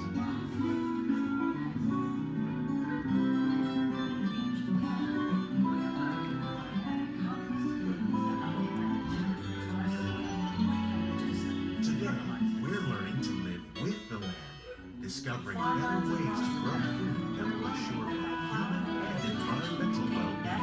Fertilizers, we can enrich the soil without the use of chemicals. In Saudi Arabia and Mexico, we're learning to produce food on desert seacoasts by developing and planting crops that thrive on saltwater. Here at Epcot, we're learning to reduce the need for pesticides by using natural predators like ladybugs and wasps to control pests. In Japan, we're learning that by adding composted leaves and other plant material to our soil, we can reduce the need for fertilizers. In farmlands across America, we're learning that by plowing under vegetation containing natural fertilizers, we can enrich the soil without the use of chemicals. In Saudi Arabia and Mexico, we're learning to produce food on desert seacoasts by developing and planting crops that thrive on saltwater.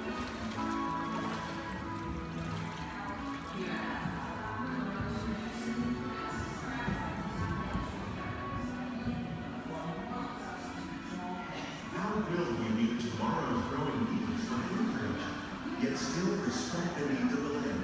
Some of the answers are being discovered just ahead. To help us maintain these carefully controlled ecosystems, and for your safety, please remain seated in your boat at all times.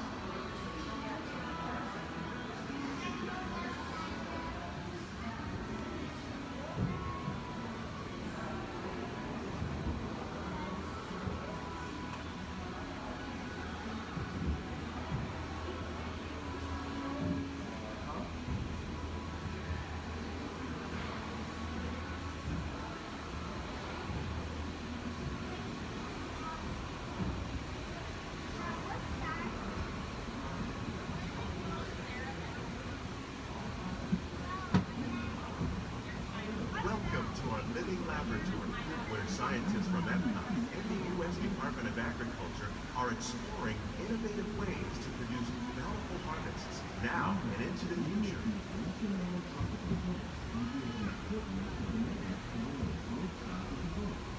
The tropics are home to the greatest diversity of plants on the planet. Many of these, like papaya, bananas, cacao, coffee, and rice, are well known around the world. These are just a few of the edible plants that have been an important source of nutrition for people living in the tropics. Many are rich in vitamins and minerals, while others are well adapted to growing in less than ideal conditions. Some, like the water lily, thrive in wet, swampy areas and waterways. All parts of this plant, even the flower petals, are edible. The starchy root of the plant has long been used to make flour for baking. One day, many of these lesser-known tropical plants may be as important as the bananas growing on both sides of the boat. More than 28 million tons of bananas are eaten annually, making it the most popular fruit in the world.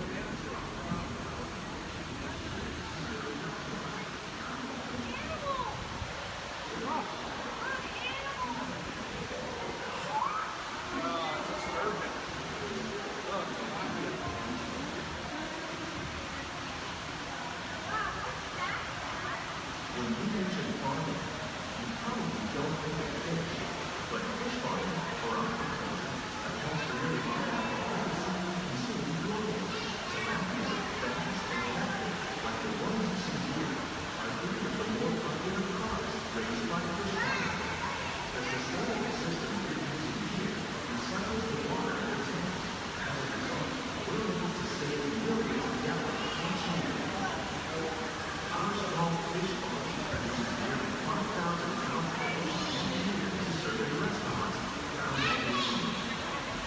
Innovations like this can play an important role in our efforts to produce bountiful harvests and still protect natural resources. Shrimp. That's a big shrimp.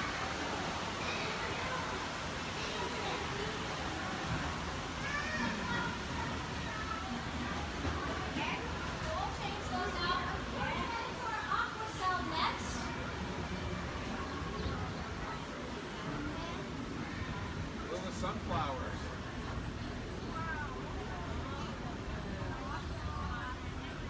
While there are more than 50,000 edible plant species in the hot world, peppers. most of us are only familiar with the handful that make up our everyday diet. The common grains growing here, wheat, maize, sorghum, and millet, plus rice, account for Look at nearly pomegranates. 2/3 of our global food consumption. Learning how to increase yields of these staples is an important goal of research around the world. A blue agave. A monkey puzzle tree. Orange. These plants are definitely on their way up. Innovative growing techniques like these increase yields, while more efficient using resources like water, fertilizer, and pesticides. Another innovation at work here is our integrated pest management program. By populating our greenhouses with beneficial insects that prey on harmful pests, like aphids and flies, we are significantly reducing our reliance on conventional pesticides. We're growing these crops using our nutrient film system. This technique precisely controls and recycles water and nutrients. With it, we can produce over 27,000 heads of lettuce a year in this one small area. Look at the cucumbers.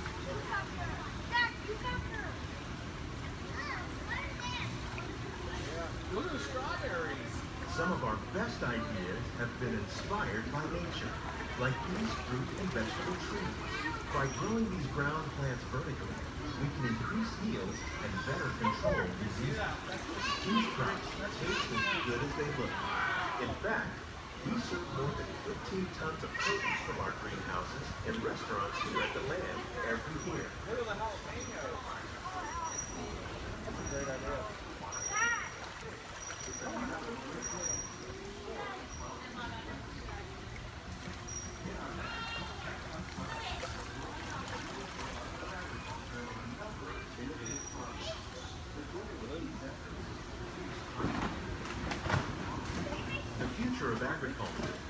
include innovative ideas like this vertical growing system. Plants grown in this way use a fraction of the space required by traditional growing methods. That saves water and increases production. The aquaponic system on your left combines hydroponics with aquaculture. The fish provide a natural source of fertilizer for the plants, and the plants help keep the water clean for the fish. It's another great way to produce more while using less. In our labs, Epcot scientists are working with the U.S. Department of Agriculture on a number of innovative projects. The goal of these efforts is to produce higher yielding and better quality items. Together, we can continue to find more ways to increase food production and protect our precious natural environment. Only then will we truly be living with the land.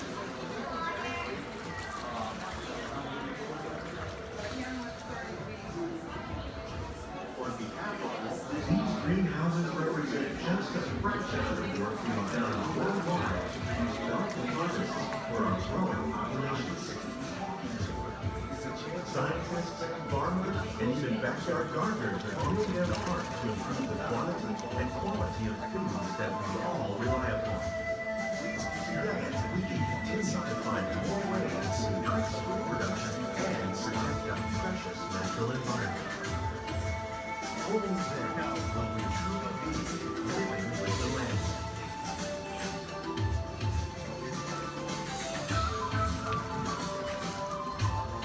On behalf of Walt Disney World, we hope you've enjoyed this unique journey through our living laboratory. If you'd like a closer look, then check out the behind-the-scenes walking tour. It's a chance for the whole family to get up close and personal with the plants and growing techniques in our laboratory. Please keep your hands and feet inside the boat and remain seated until the boat comes to a complete stop.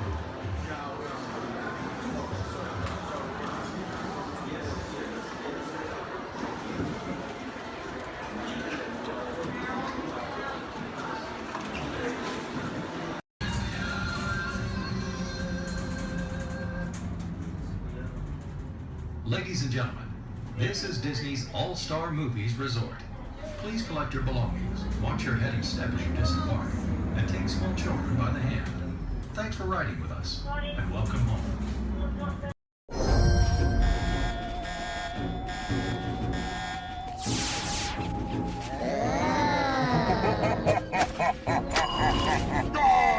You have saved our lives. We are eternally grateful.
For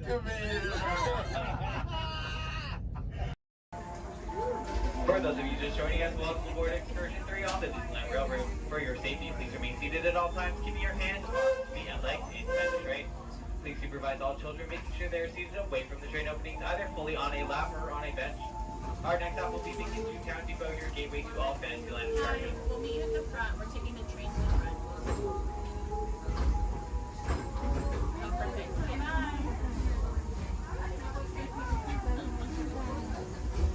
To those just joining us, welcome aboard the Disneyland Railroad. To ensure a safe ride, stay seated with your hands, arms, feet, and legs inside the train. And please watch your kids. Para su seguridad, permanezca sentado y mantenga las manos, brazos, pies y piernas dentro del tren y cuide a los pequeños. We're now entering Splash Mountain, rumored to be the location of one and only Rappin' Place. If you look real hard, just for a second, it's where the critters are celebrating a zippity-doo-dah day.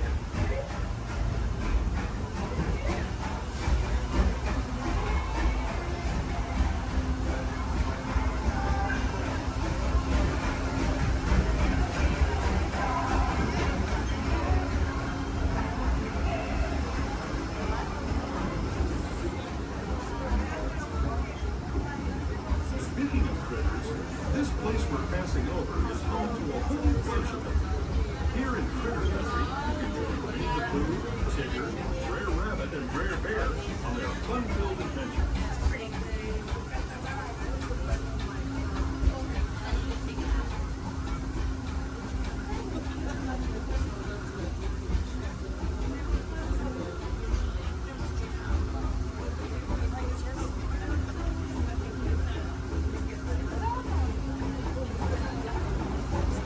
As we steam past Hungry Bear Restaurant, the last outpost in these parts, we're now joining up with the rivers of America and entering the frontiers that looked more than a century and a half ago.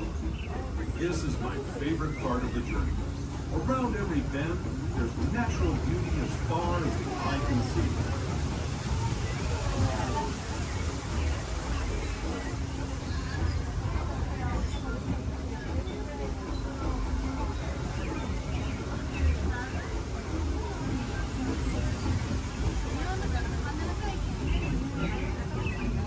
There is the revered Indian shaman, sharing his stories with those in the great river valley below.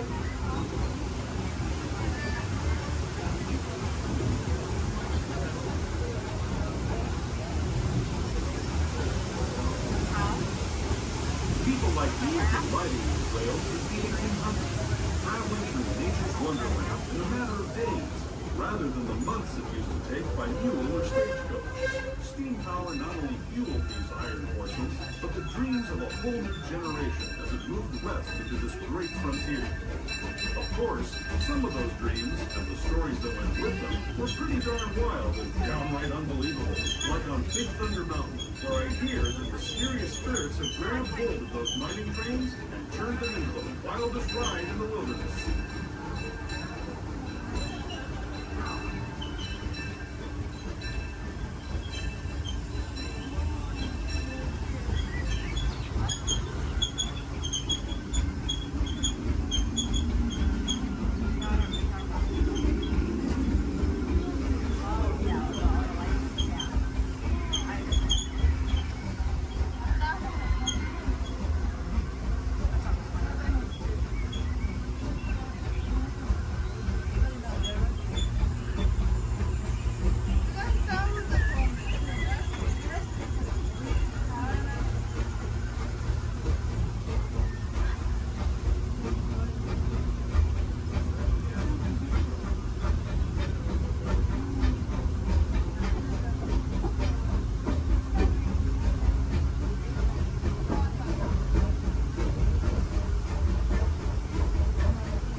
cartoon home where Mickey, Minnie, and all their friends live.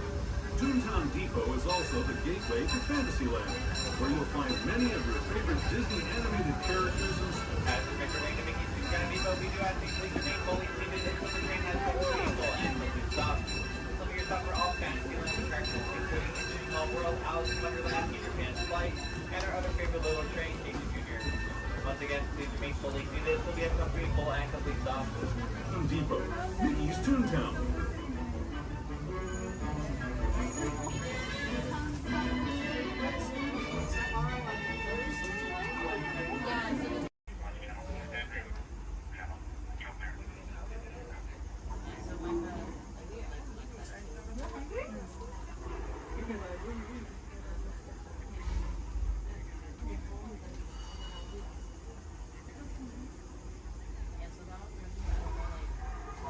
All aboard! For those of you just joining us, welcome aboard Excursion 3 on the Disneyland Railroad. For your safety, please remain seated at all times, keeping your hands, arms, feet, and legs inside the train. Please supervise all children, making sure they are seated away from the train openings, either fully on a lap or on a bench. Our next stop will be the Land of the Future, Tomorrowland Station. Oh, they're doing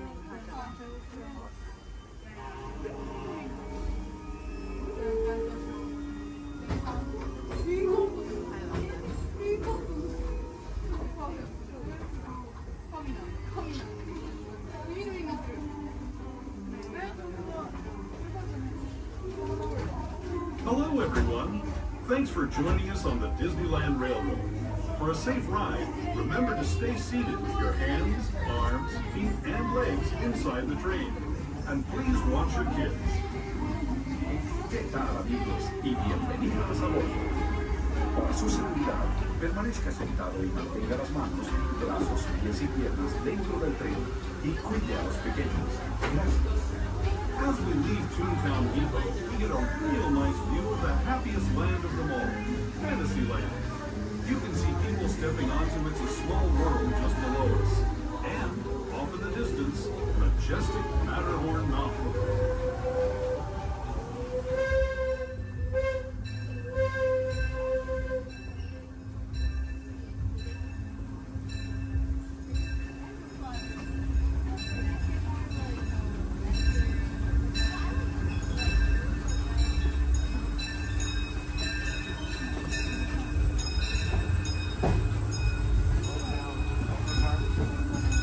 Steaming forward into the future to a land inspired by visions of tomorrow, both practical and imagined. Here you'll find rocket ships and star speeders, submarines and astroblasters, and, if you look overhead, maybe a glimpse of a Mark 7 monorail. This is the latest version of the first daily operating monorail system in the entire Western Hemisphere, gliding above Disneyland since 1959. Below the monorail, and us, are the fun-filled roadways of the Autopia. Drivers of all ages can get behind the wheel of these cars. No experience or license required. If you're into soaring spaceships or doing battle with evil empires and emperors, Tomorrowland is definitely the place for you. Speaking of which, we're pulling into Tomorrowland Station right now. If you're leaving us here, just stay seated until we come to a full stop. Gather your belongings, including lightsabers and astroblasters, and step carefully from the train. Thanks, and have fun in the future. For the rest of you, just sit tight. We'll be on our way again in just a minute.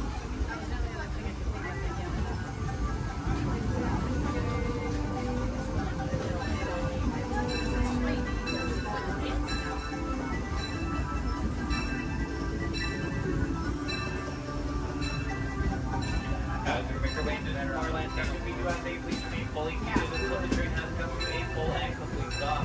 This will be your stop for all Tomorrowland attractions, including Space Mountain, Star Tours, The Adventure Continues, Finding Nemo, Submarine Voyage, The Monorail, The Autopia, and many more.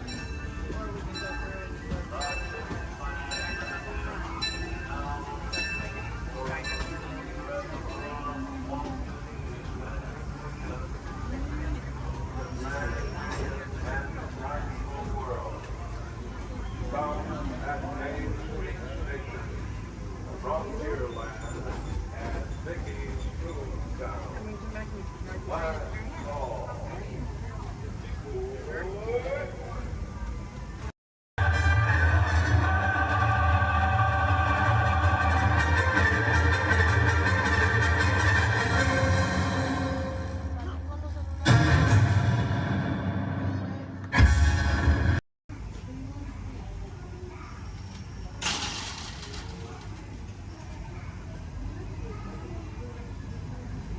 Aboard! For those of you just joining us, welcome aboard Excursion 3 on the Disneyland Railroad. For your safety, please remain seated at all times, keeping your hands, arms, feet, and legs inside the train. Please supervise all children, making sure they are seated away from the train openings, either fully on a lap or on a bench. Our next stop will be Main Street, but before that, we will travel into the tunnel ahead and journey through the Grand Canyon and Primeval World. While you are more than welcome to take as many photos and videos as you'd like, we do ask that you please turn off all flash photography, video lighting, lighted toys, and accessories, including any lightsabers, light up ears, bubble box buildings, and many more.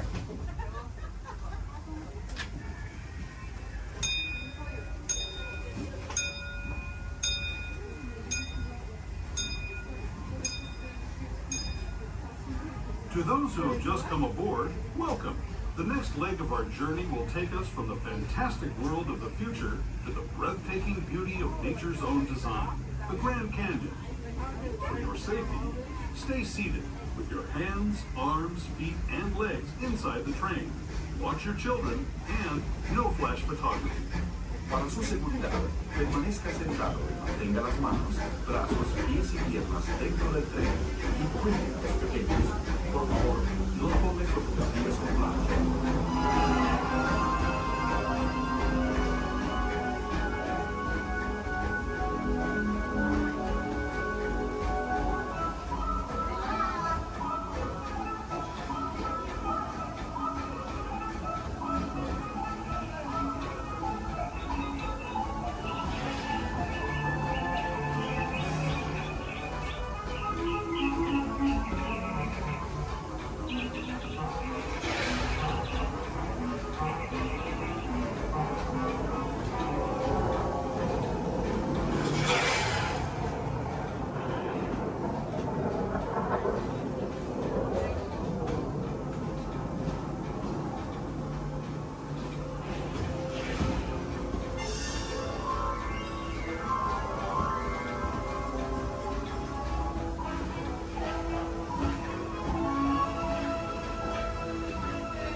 That was the Grand Canyon as we know it today. But it wasn't always this way. Now, let's travel back in time, way back in time, to the prehistoric past of the Primeval World, land of the dinosaurs.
We're now returning to our own time and to Main Street Station, gateway to Disneyland.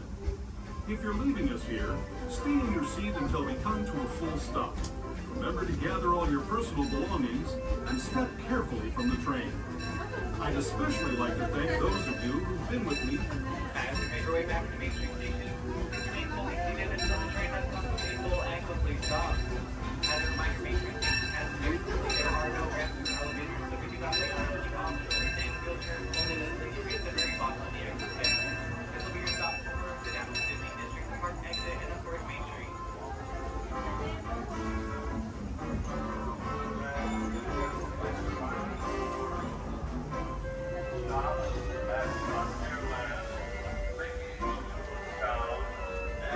Tomorrowland.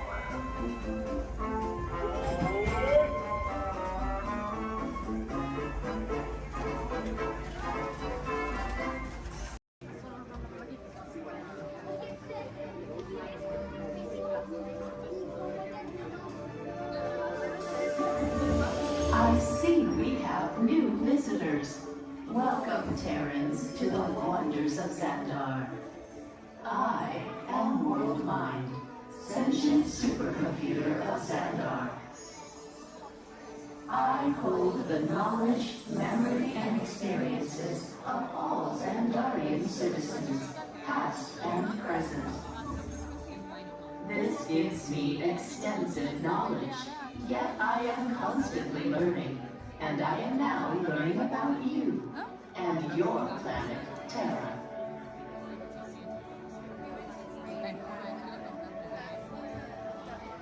Much of my knowledge of your world came from your great scholar, Peter Quill. However, many of his facts have yet to be confirmed, such as the incredible importance of a legend called Footloose. Through my fellow Xandarians working here at the wonders of Xandar, I am discovering more about you Terrans. Such as your fascination with eating the turkey leg. Why only the leg? What about the rest of this creature? We are eager to learn the answers to these questions and so much more about your world.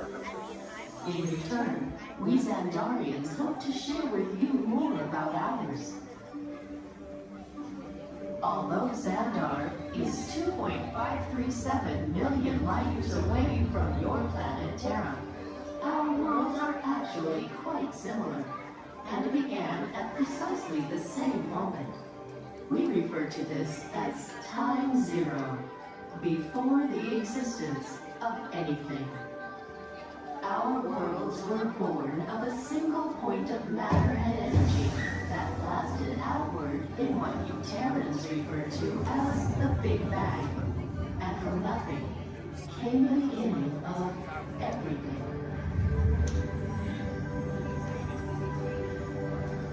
Incredibly hot and extraordinarily powerful, this explosion filled the cosmos with a cloud of rapidly moving particles. Over the next 100 million years, space continued to expand, and the particles cooled and slowed. As they coalesced into huge swirling clouds, gravity pulled them into larger, denser clusters. At the heart of these clusters, the temperature rose, and the particles were compressed so tightly they fused, releasing enormous amounts of heat and light. This is how the very first stars in our shared universe were born.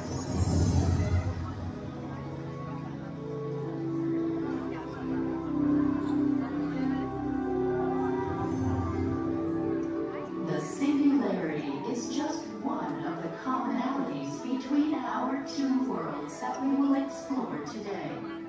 Welcome, Terrans, to the wonders of Xandar.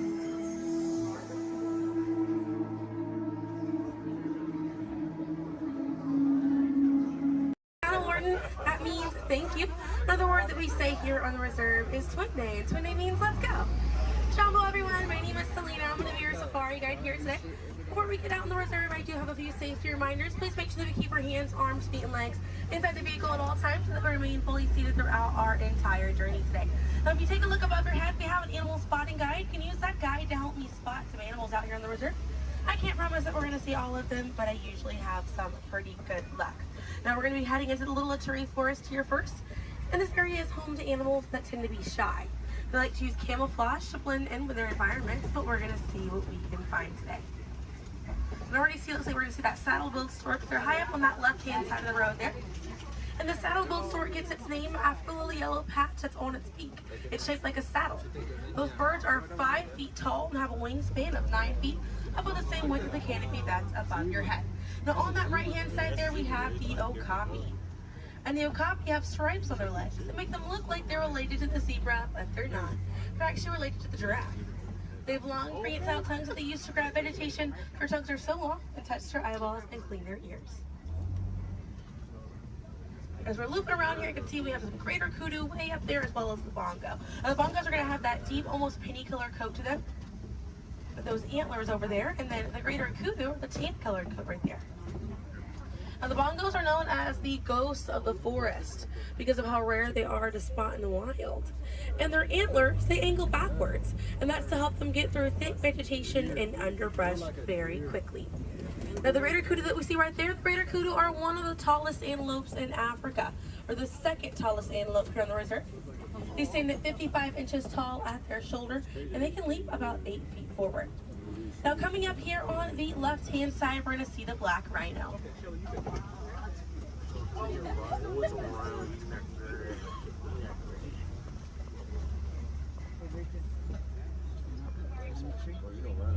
Now black rhinos are the smallest rhino in Africa. They weigh about 3,000 pounds.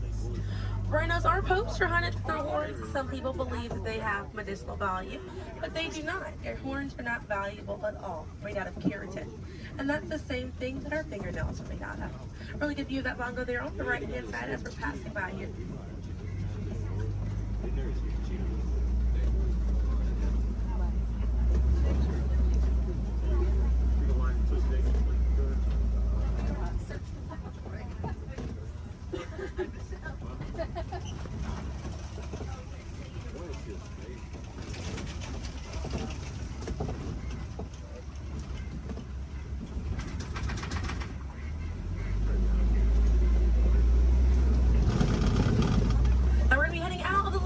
Forest, but we're going to be on our way to the Safi River, and animals in this area like to hang out in and around the water.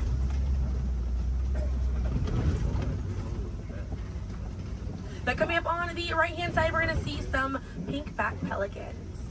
And the pink-back pelicans get their name for the pink skin that occurs on their back during mating season. Now those animals are colonial nesters, so they'll nest between 20 and 500 pairs. That's a group of 40 to 1,000 pink-back pelicans.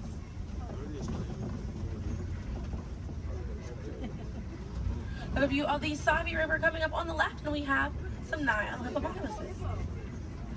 Now a group of hippos is called a bloat, and they spend most of their time submerged in that water to avoid overheating, but they will come out to graze. And they can stay submerged in that water up to 8 minutes at a time. And instead of swimming through the water, hippos will actually walk or run along the bottom of the riverbank, helps them glide through that water right there. One of the ways you can help out your waterways is by checking your sunscreen to see if it's reef safe. Another way is just being aware of how much water that you use and trying to conserve as much as possible.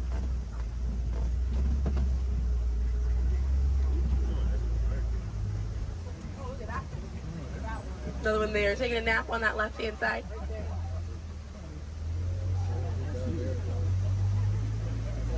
Now coming up on the left, we're going to see the Nile crocodiles.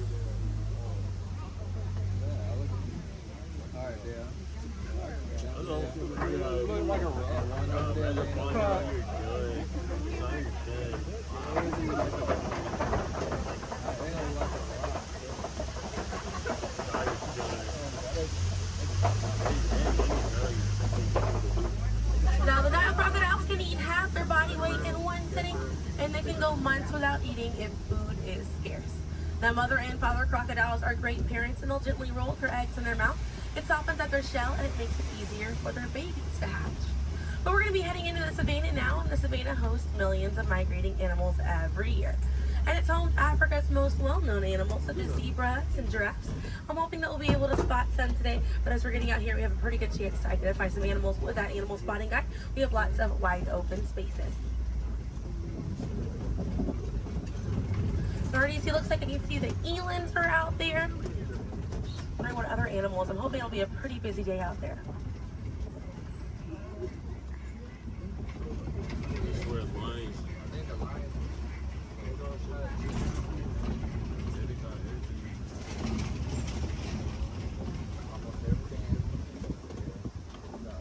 Let's see, also some springbok. It does look pretty busy out there.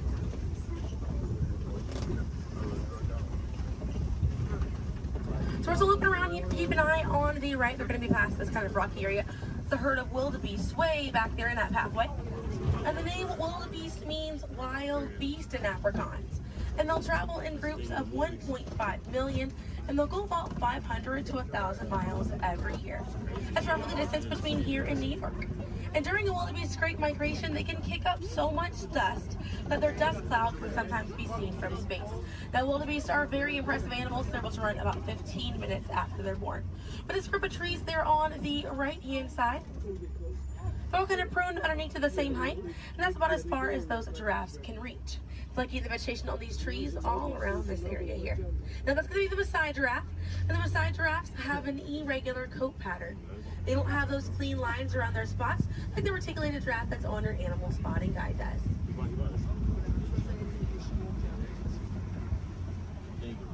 Now on the left-hand side, we do have the African painted dogs. There might be a little bit more people once we're a little bit further up here. Now, African painted dogs get their name after their fur pattern. It kind of looks like they have paint on them. It's unique to each animal, and that's how they identify each other. African painted dogs are Africa's most successful hunters. They have a catch rate of 90%. Now, right here on the left-hand side, we're going to have a really good view of the Ankole cattle. We're going to sneak on by here. The Ankole cattle are the only domestic cattle breed that we have here on the reserve. They're in the bovine family, same family as buffalo and bison. And their horns right there, they grow about 3 to 4 feet in length, and they're filled with a honeycomb-like structure. It allows for blood circulation, and it helps keep them cool on hot days. Now, further back, that's a sable antelope in that back left corner. And the sable antelope are very special because of the symbol of the Harambe Wildlife Reserve, because of how courageous they are. So in a choice between fight or flight, the sable antelope will choose to fight, just how we should fight to protect these animals and the environment that they live in. And their antlers are angled backwards to deter animals like lions from jumping on their backs. And we have a really good view there of that Maasai giraffe. We're going to have another pretty good view there on the right up ahead too. Maasai giraffes stand about 18 to 20 feet tall when they're adults. And when they're born around 6 feet tall. They have about a 6-foot drop the moment that they're born. And just like the okapi, they do have those long prehensile tongues that they use to grab vegetation. They kind of use like how we use our fingers to grab food.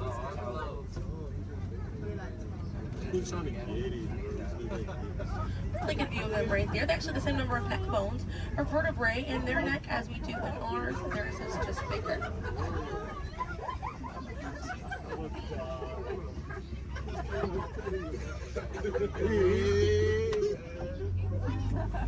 Group of giraffes is called a tower.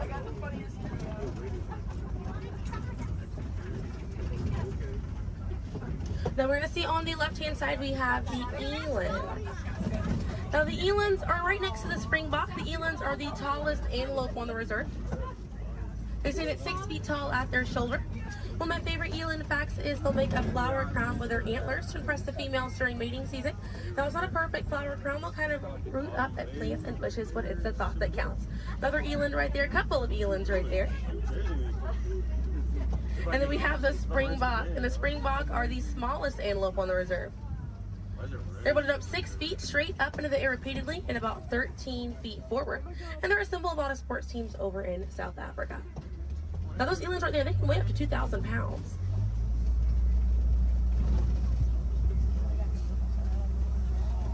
Another view of that Maasai giraffe right there.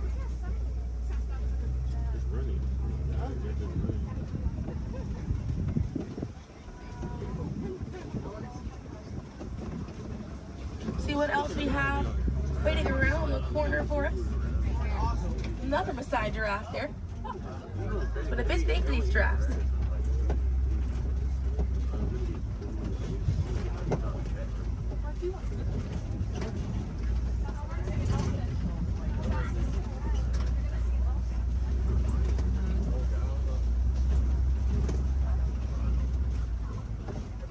We're going to see the African elephant up here. It's going to be on the right-hand side of the truck.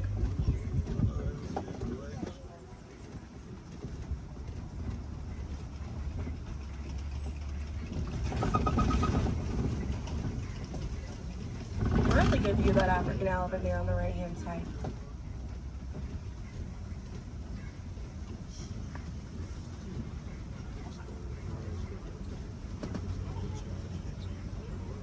And on the left we have the mandrill. That's the male mandrill on the left. Lots to look at right here. Male mandrills weigh about 100 pounds. Females grow up to 30 pounds. And they can bare their teeth at each other as a sign of aggression, but they usually don't. They usually do it as a friendly gesture. So it's kind of like the mandrills are smiling at each other. Now we got to see that elephant back there. And elephants are social creatures. That's going to be the African elephant. The females and their young will hang out in large groups together, and the males will form a loose bachelor group, or sometimes they will kind of hang out on their own, depending on their mood. And the way that African elephants stay cool is by flapping their ears. It runs air over the blood vessels that are dispersed all throughout their ears, and it helps bring their body temperature down.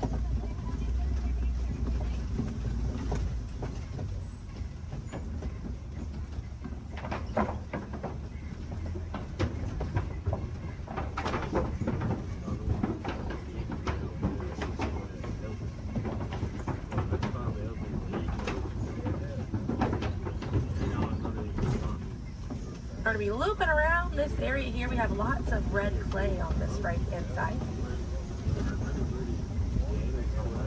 And if you keep an eye out, we're going to be able to see some tusk marks right around the corner here.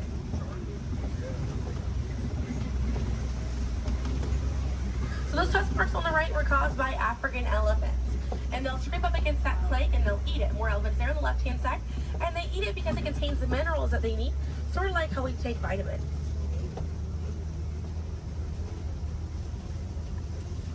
They're way off there on that left hand side. They kind of look kind of tiny from here. We'll see if we can get another view of them a little bit further up.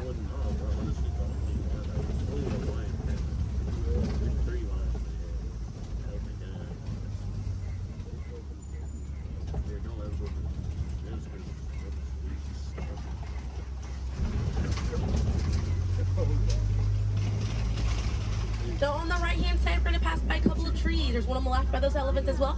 And these trees are baobab trees. And baobab trees survive by storing water in their trunk, and they stay leafless about 9 months out of the year. Now, baobab trees have a few different nicknames. One is the upside down tree, and the other one you might be familiar with is the tree of life.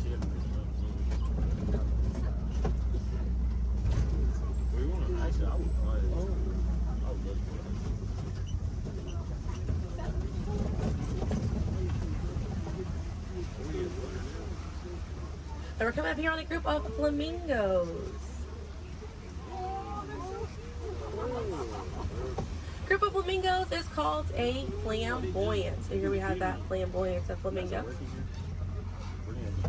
Now this particular species is the greater flamingo species, and they're the lightest colored flamingo in their family. They get their color from the brine shrimp that they eat, and over time it turns their feathers pink. It takes about 1 to 2 years to get that full pink coloring right there. When they're born all gray and fluffy.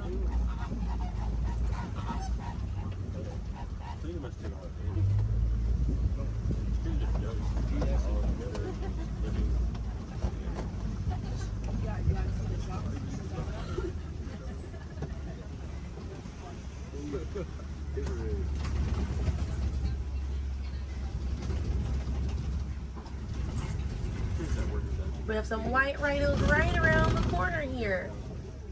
So they're going to be hanging out by a mud wallow on this left-hand side, and they'll use this mud wallow to cool off it. And they'll coat their skin in the mud to act as a natural sun protectant, sort of like how we use sunscreen. Now, elephants will do something very similar, and they'll fling dirt and mud on their backs as well. Just how important it is to protect ourselves outside in these environments by wearing hats, sunglasses, sunscreen. Very, very important, as well as staying hydrated. Now that white rhino right there, they weigh about 4,000 to 5,000 pounds. Group of rhinos is called a crash, and they can run at 35 miles an hour. Now on the right hand side, those are some ostriches way back there. Ostriches are the largest bird. They have wings, but they do not fly. They use those wings for balance and to help them change direction. Comes in handy because ostriches can hit speeds up to 40 miles an hour.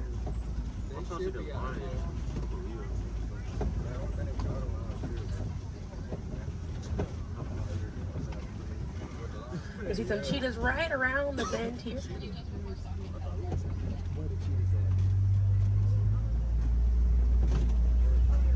Really good view of that cheetah here on the left. Now cheetahs are the fastest land animal. They run a little over 60 miles an hour. And they have 2 black lines on their face. Those black lines are called tear marks. And they help reflect the sun. Benefits cheetahs because cheetahs are daytime hunters. Now cheetahs do not roar. Instead of roaring, they'll meow and they'll purr. And their claws are not retractable, so they're out all the time. Now we're coming up here on some Kopi rocks. And Kopi rocks are rocks that jut out from the savannah. And a lot of times animals like lions will use these Kopi rocks as a vantage point to kind of scope out their territory and their prey. Really beautiful view of that male lion right there. Now at full volume, their roar can be heard up to 5 miles away. And they can sleep about 16 to 20 hours a day. Really impressive view of them posing right there. Now, female lions will do most of the hunting for the group, and the male lions will stay back and kind of guard the territory and guard their cubs. And the Swahili word for lion you're probably already familiar with. The way that you say lion in Swahili is simba. And we're going to see some more ostriches. We have some white rhinos over here too, and the lioness is there on the left. Looks like she's posing for us as well. Really cute view of that white rhino as well on the left here. Excuse me, yeah, right hand side. That's all they have. I think that's what they have like wild rocks, and they can't even get it. They really try. I can see some warthogs right around the corner because it wouldn't be a safari without them. Few of them over here. Warthogs are in the same family as domestic pigs.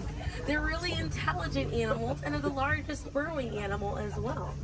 And oftentimes they'll reuse burrows made by other animals and they'll back themselves into it with their tusks spacing out for protection. They're pretty fast. They can also run at 35 miles an hour. They're kind of rooting up over there. And they also have a mud wall that they use to cool off and to coat their skin in it to get some relief from bugs and insects. We also have a really good view of these white rhinos again on that right hand side. Now wait till the difference between a white rhino and a black rhino because they're both the same color. So the shape of their mouth. White rhinos have a wide mouth and black rhinos have a V-shaped or pointed mouth. Original word for white rhino was vite.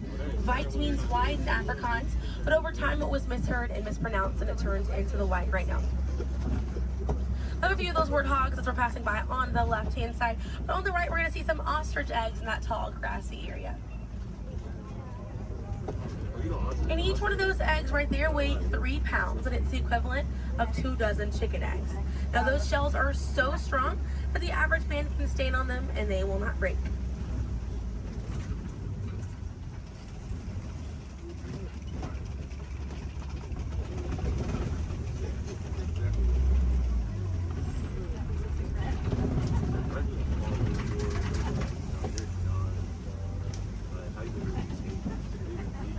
We're gonna see, looks like we have some Nigerian dwarf goats over here. And these goats are used for their dairy products, such as milk and cheese. So they take up a lot less land than cattle, so they're easier on the environment, and they're very cute. Now their milk is considered high value, so selling that milk helps take away the need to rely on wildlife. Now if you do want to see some more goats today, you can head over to Rafiki's Planet Watch. They have a petting zoo area, an animators area, and a kind of behind the scenes look at Disney's Animal Kingdom. Very, very cool. Definitely check it out if you have the time.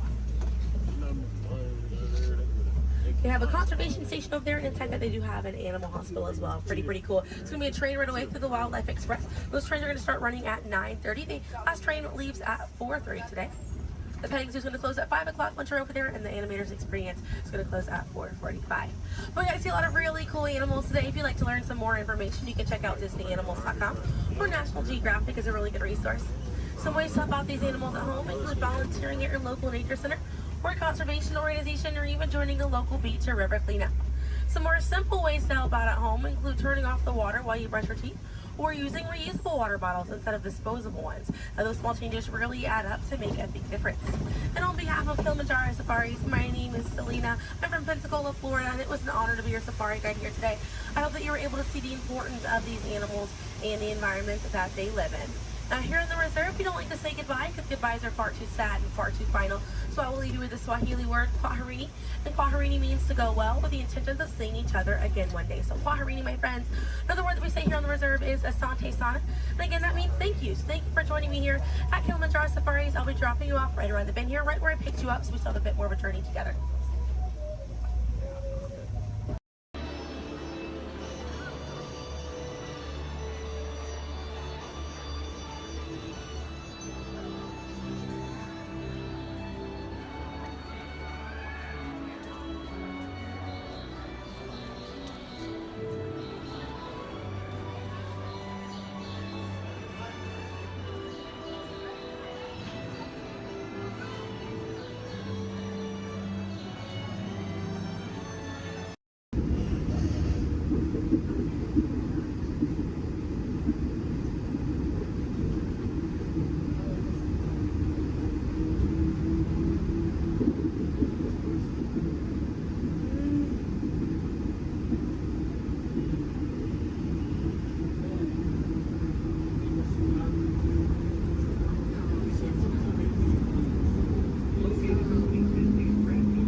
Disney World monorail to Epcot.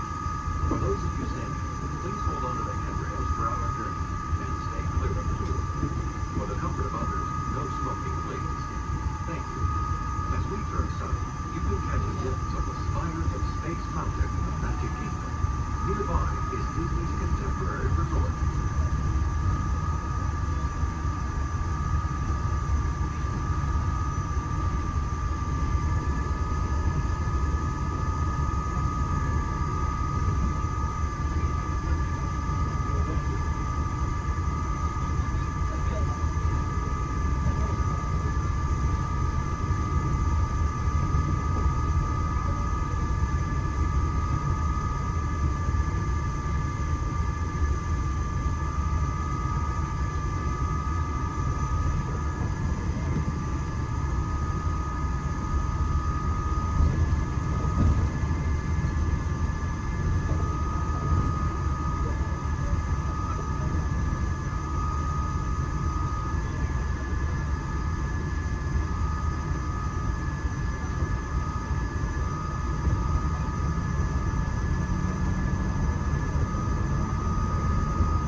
days are on the horizon here at Future World.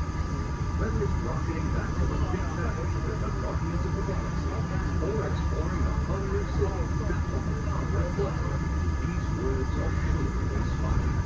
If you're looking for an exhilarating sensory thrill, step into Mission Space, where you and your flight crew will sign up for one of 2 out-of-this-world missions. And just next door is the new Space 220 restaurant, where you can eat yourself and enjoy stellar dining in space. At Test Drive, you can experience the exhilaration of test driving a vehicle all on the fastest ride ever created for Walt Disney. Across the Lucasfilm World Showcase, you'll find representatives from the Coast, making this a truly international experience. Some exciting new adventures from around the world are coming to France, Canada, China, and the United Kingdom. Join us tonight at Bagu to celebrate together during the nighttime spectacular. There's even more for you to explore. And you come around the world with the package. Inside of Plus Pyramids, unleash your spark and journey into imagination with figures and experience your favorite short films like never before at the Disney Pixar Short Film Festival. Next is the Land, where you can celebrate Earth's rich diversity. The Land is also home to Soaring, a free flying adventure across the wonders around the world. Here at the seas, you'll be able to meet some of your favorite undersea pals from Disney Pixar's Finding Nemo. We're approaching the Epcot monorail station. For our smoking guests, there are designated smoking areas just outside the park. Please hold on to the handrail and stay clear of the doors until the monorail stops completely and the doors open. On behalf of the cast of the Walt Disney World Resort, welcome to Epcot.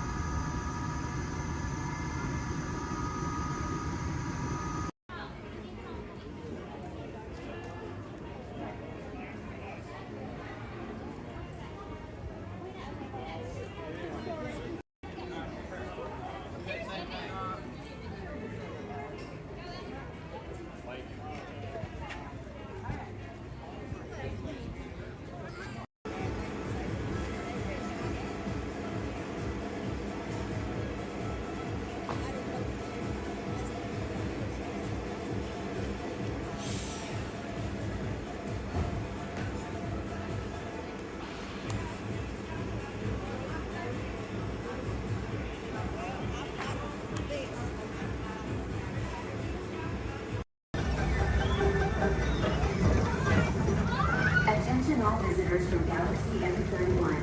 Please keep forward-facing tentacles clear of oncoming vehicles. Thank you.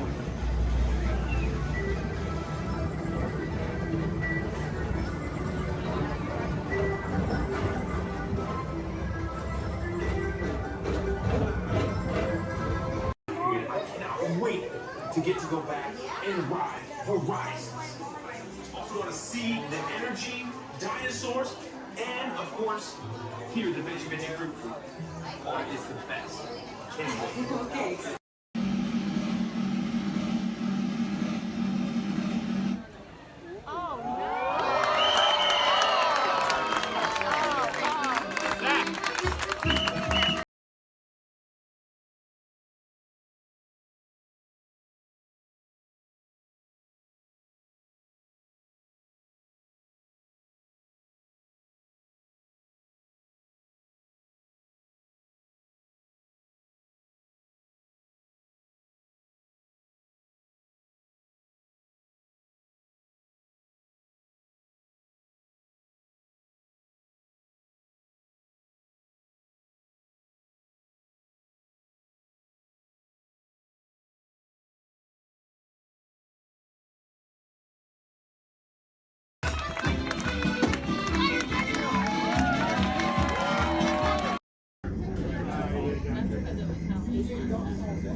This is Disney's Port Orleans French Quarter Resort. Please collect your belongings, watch your head and step as you disembark, and take small children by the hand. Thanks for riding with us, and welcome home.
please supervise children?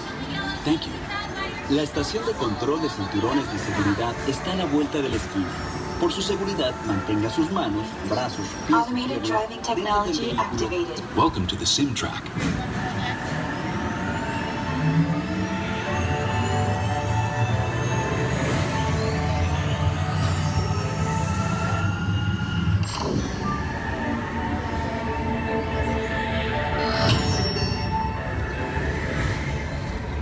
We'll begin with the capability test to see how your vehicle designs perform under challenging weather and surface conditions. Monitoring road surface. Connecting to OnStar. SIM car performance data acquired.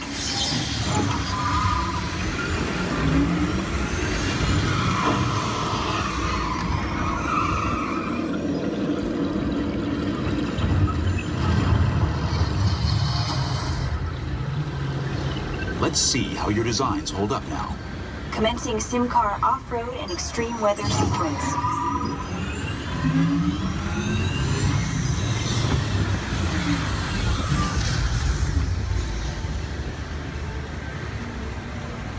Capability test results displayed and verified. Now let's see how your vehicles compare when it comes to their efficiency. Scanning SIM car for optimal eco-efficiency.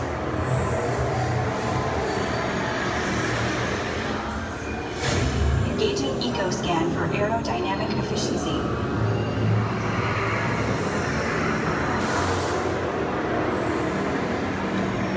Drive systems analysis. Hyperspectral imaging in progress. Calculating total enviro impact.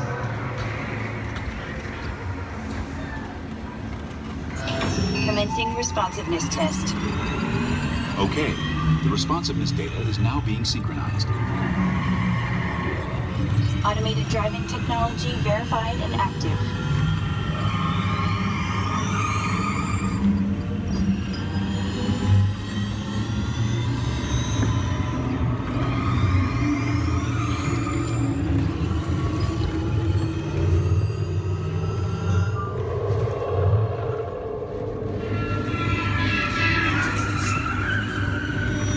Automated crash avoidance technology disengaged. Displaying responsiveness data. Here comes the final test. Energizing for power test.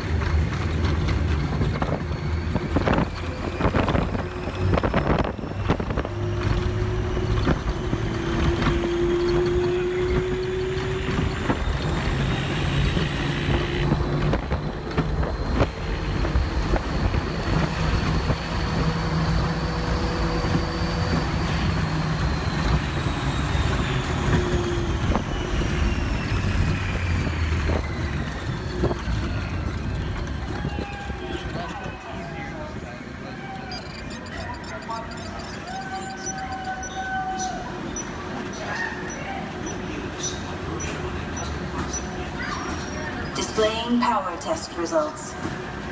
SimTrack performance testing complete. This concludes your performance testing. You'll be able to see how your Chevrolet custom concept vehicle designs compared with the sim car after you disembark. Please watch your step as you exit and remember.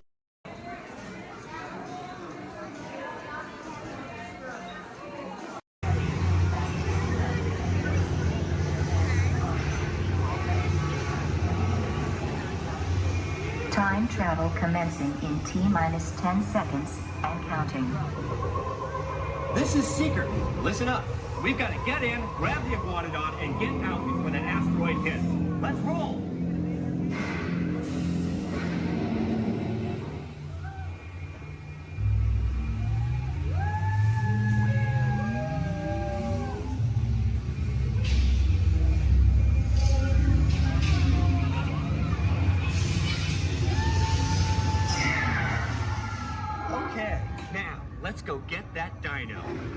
Computer, what are you tracking?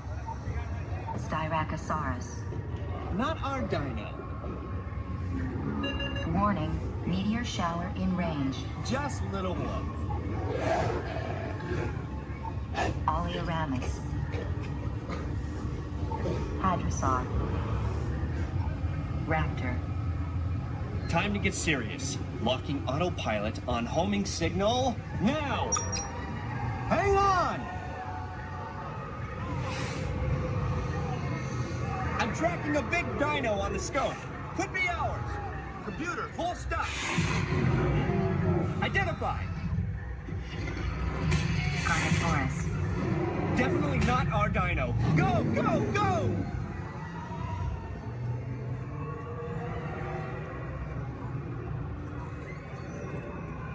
Another big guy coming up.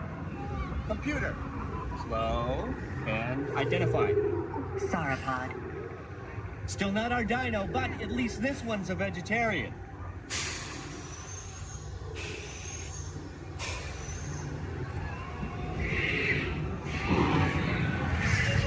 Asteroid impact in 90 seconds. We better move it. Pterodactyl. Incoming! Asteroid impact in 60 seconds. We can't stop now. Keep going, keep going. Compsognathus. Computer, what's happening? Loss of traction. Four-wheel drive, move it! Warning, meteor strike. Evasive maneuver! Left! Right! Left! Right! That was close. Computer, now what? Carnotaurus.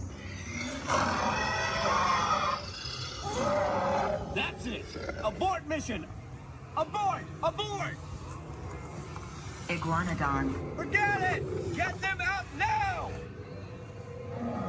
Asteroid impact. Brace yourself! This is it! They're not gonna make it! They're not gonna make it! Mission accomplished. You made it! I knew you would, and guess who made it back with you? I better find him before security does. Thanks for everything!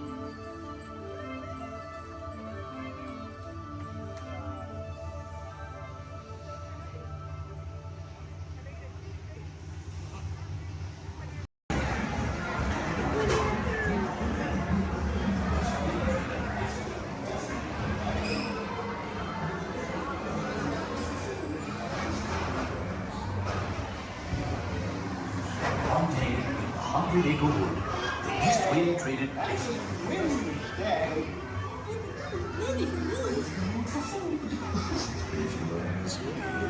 He'll never reach there.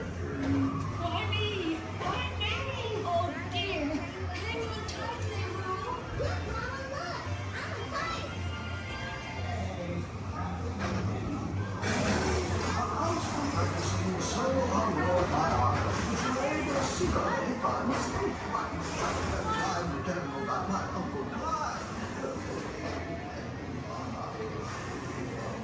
Hunter, come back with me.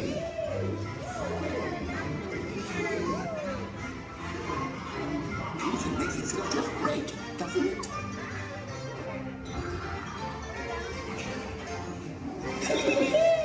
Follow me! My little shade. I almost bounced right out of the ride. Watch out, I have a lump in the water. They steal honey. Steal honey.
everyone gathered together to say... Hooray for Pooh, too!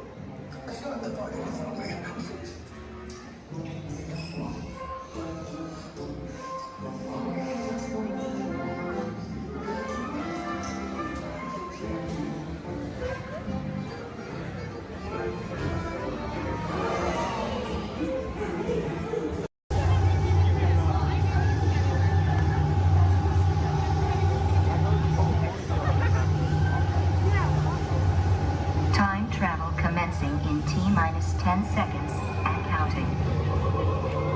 This is Seeker. Listen up. We've got to get in, grab the iguanodon, and get out before that asteroid hits. Let's roll!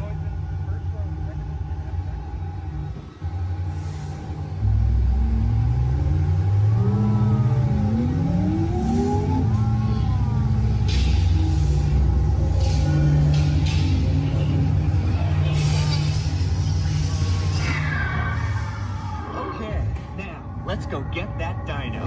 Computer, what are you tracking? Styracosaurus. Not our dino. Warning, meteor shower in range. Just little one. Oleoramus. Hadrosaur. Raptor. Time to get serious. Locking autopilot on homing signal now! Hang on!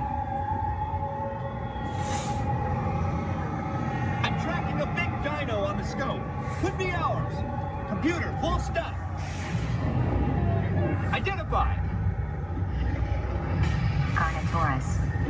Definitely not our dino. Go, go, go!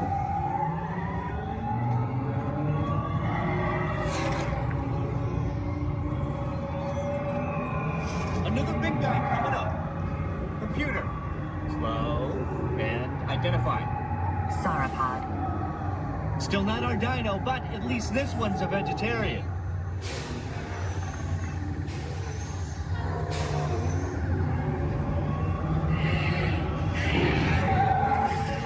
Asteroid impact in 90 seconds. We better move it. Pterodactyl. Incoming! Asteroid impact in 60 seconds. We can't stop now. Keep going, keep going.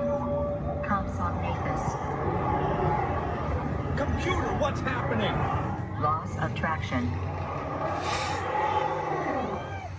Four-wheel drive, move it!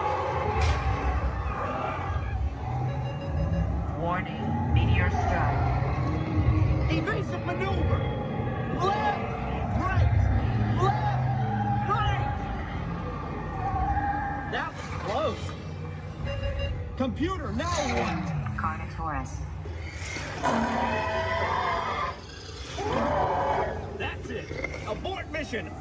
Abort! Abort! Iguanodon. Forget it! Get them out now! Asteroid impact.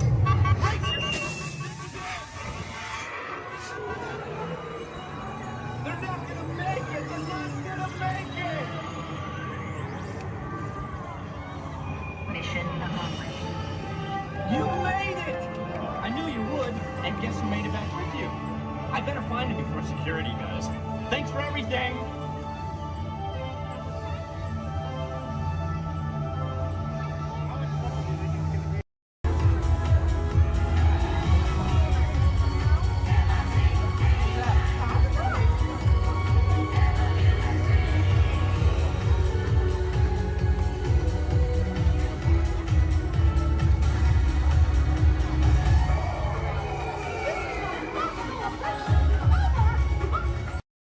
Okay, take this corridor to the turbo lift, then head down to the escape pod base. Those droids are programmed to return you to Batu. Hurry and don't get caught. Lieutenant Beck will guide you. Recruits, for your safety, stay seated with seatbelts securely fastened. Keep hands, arms, feet, and legs inside the transport and supervise your children. Tell them it's a prisoner transfer. Did it work? Good. Now get a move on. There's a clear path to the turbo lifts at the end of the hallway. Turn right. A probe droid? You're lucky it didn't spot you. Take those turbo lifts and stay out of trouble. Hey, you're not authorized. Wait, it goes on the prisoners. We have a breach in detention block 3. Your cover is blown. Find an alternate route. Who picked these two droids anyway?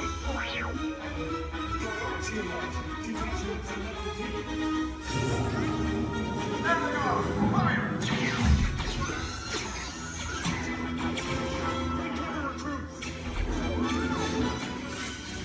The escape box just below us. Take the lift down. Hurry! Hurry! No, not up! I said down!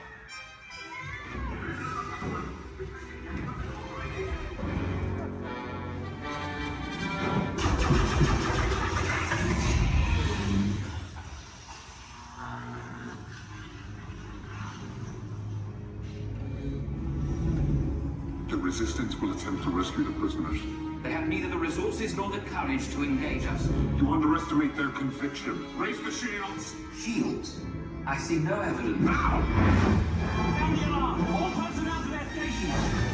Sir, the prisoners have escaped. How brave, but ultimately hopeless. There's nowhere to run.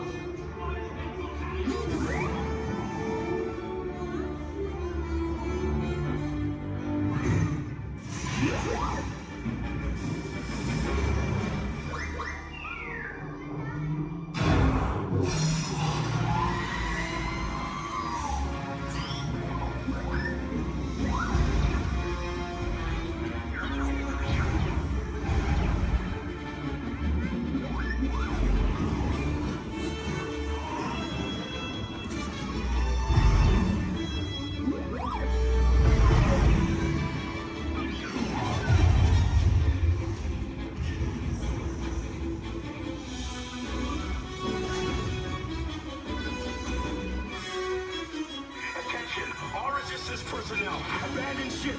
I repeat, abandon ship. This is short as about. There's no escape. You will tell me the location of the secret base, and then I will destroy you and the Resistance.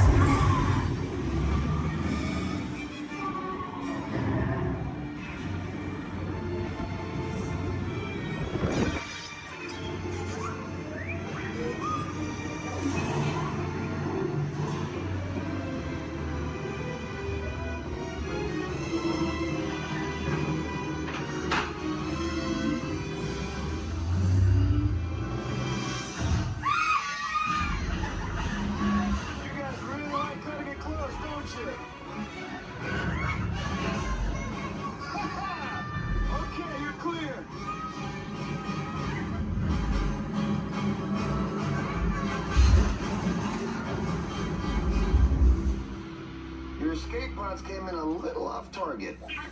Ground crews will meet you outside the wreck.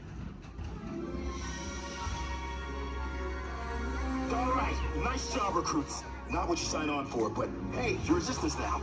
I think I have that authority. Right, Beck? Where's the lieutenant? I need eyes on Beck. 9-0, Scaffold's pod beacon. More escape pods down in Sector 4. Verification pending from Key Command personnel. Lieutenant Beck here. Beck! You're alive! I should hope so. Great job, recruits. Thanks to your heroism, the location of the Resistance base is secure. Bravo! Yes, R5, you too.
Let's explore a bit more.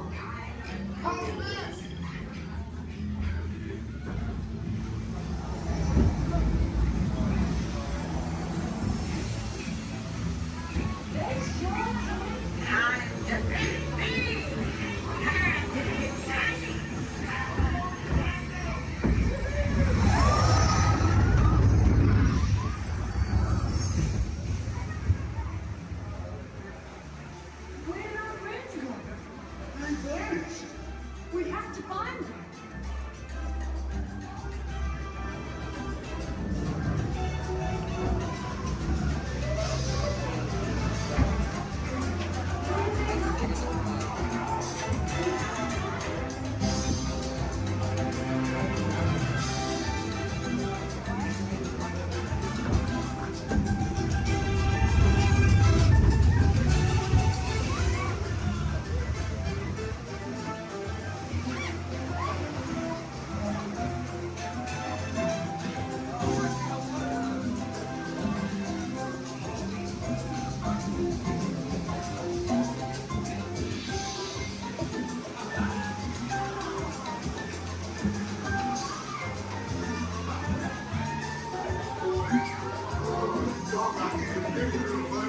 You found the sound? That was great.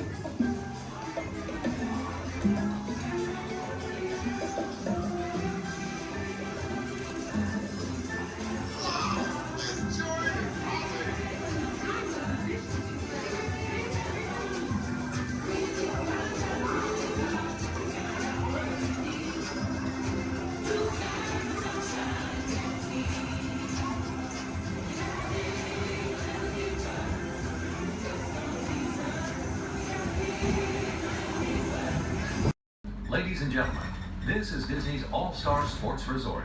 Please collect your belongings, watch your head and step in this park, and take small children by the hand. Thanks for riding with us, and welcome home.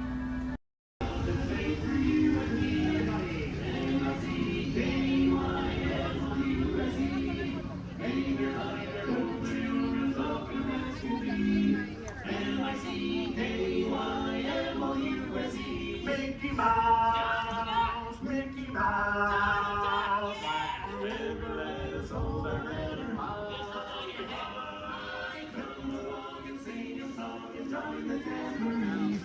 M-I-C-K-Y-M-O-U-S-E.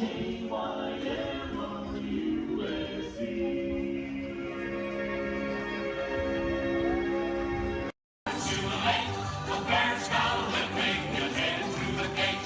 He's big around the middle and he's broad across the rump, running 90 miles an hour, taking 30 feet a jump. Ain't never been cold and ain't never been a tree. Some folks say he looks a lot like me.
important transmission coming in. Hey, what's up, Nova 4? Our cosmic generator has been stolen. What? How? Why didn't we think of that? That thing's gotta be worth a fortune. I am Groot? Good question. Yeah, who do you think took it? Perhaps that really big man outside your ship. That is a big man. I need to alert Miracle Prime. That's not creepy at all. Wait, whoa, we didn't even know there was a test. He's got the cosmic generator. And he's creating a new jump point. Jump point to where? It's some kind of mutant jump point. It's going back to the dawn of time. Dawn of time, why? Well, that doesn't sound good. Wait, what do you mean? What do you mean it's so vague? The jump point is closing. Hey, Nova Dude, your Nova Corps need to follow that whatever it is until we get there. We can't. Our power is down, and I've got to get these terrorists onto evacuation shuttles. I got it. I reprogrammed the shuttles to follow them through the jump point. Wait, what? Look, they're our only chance of keeping track of that whack job until we get the cosmic generator back. Piece of cake. Wait!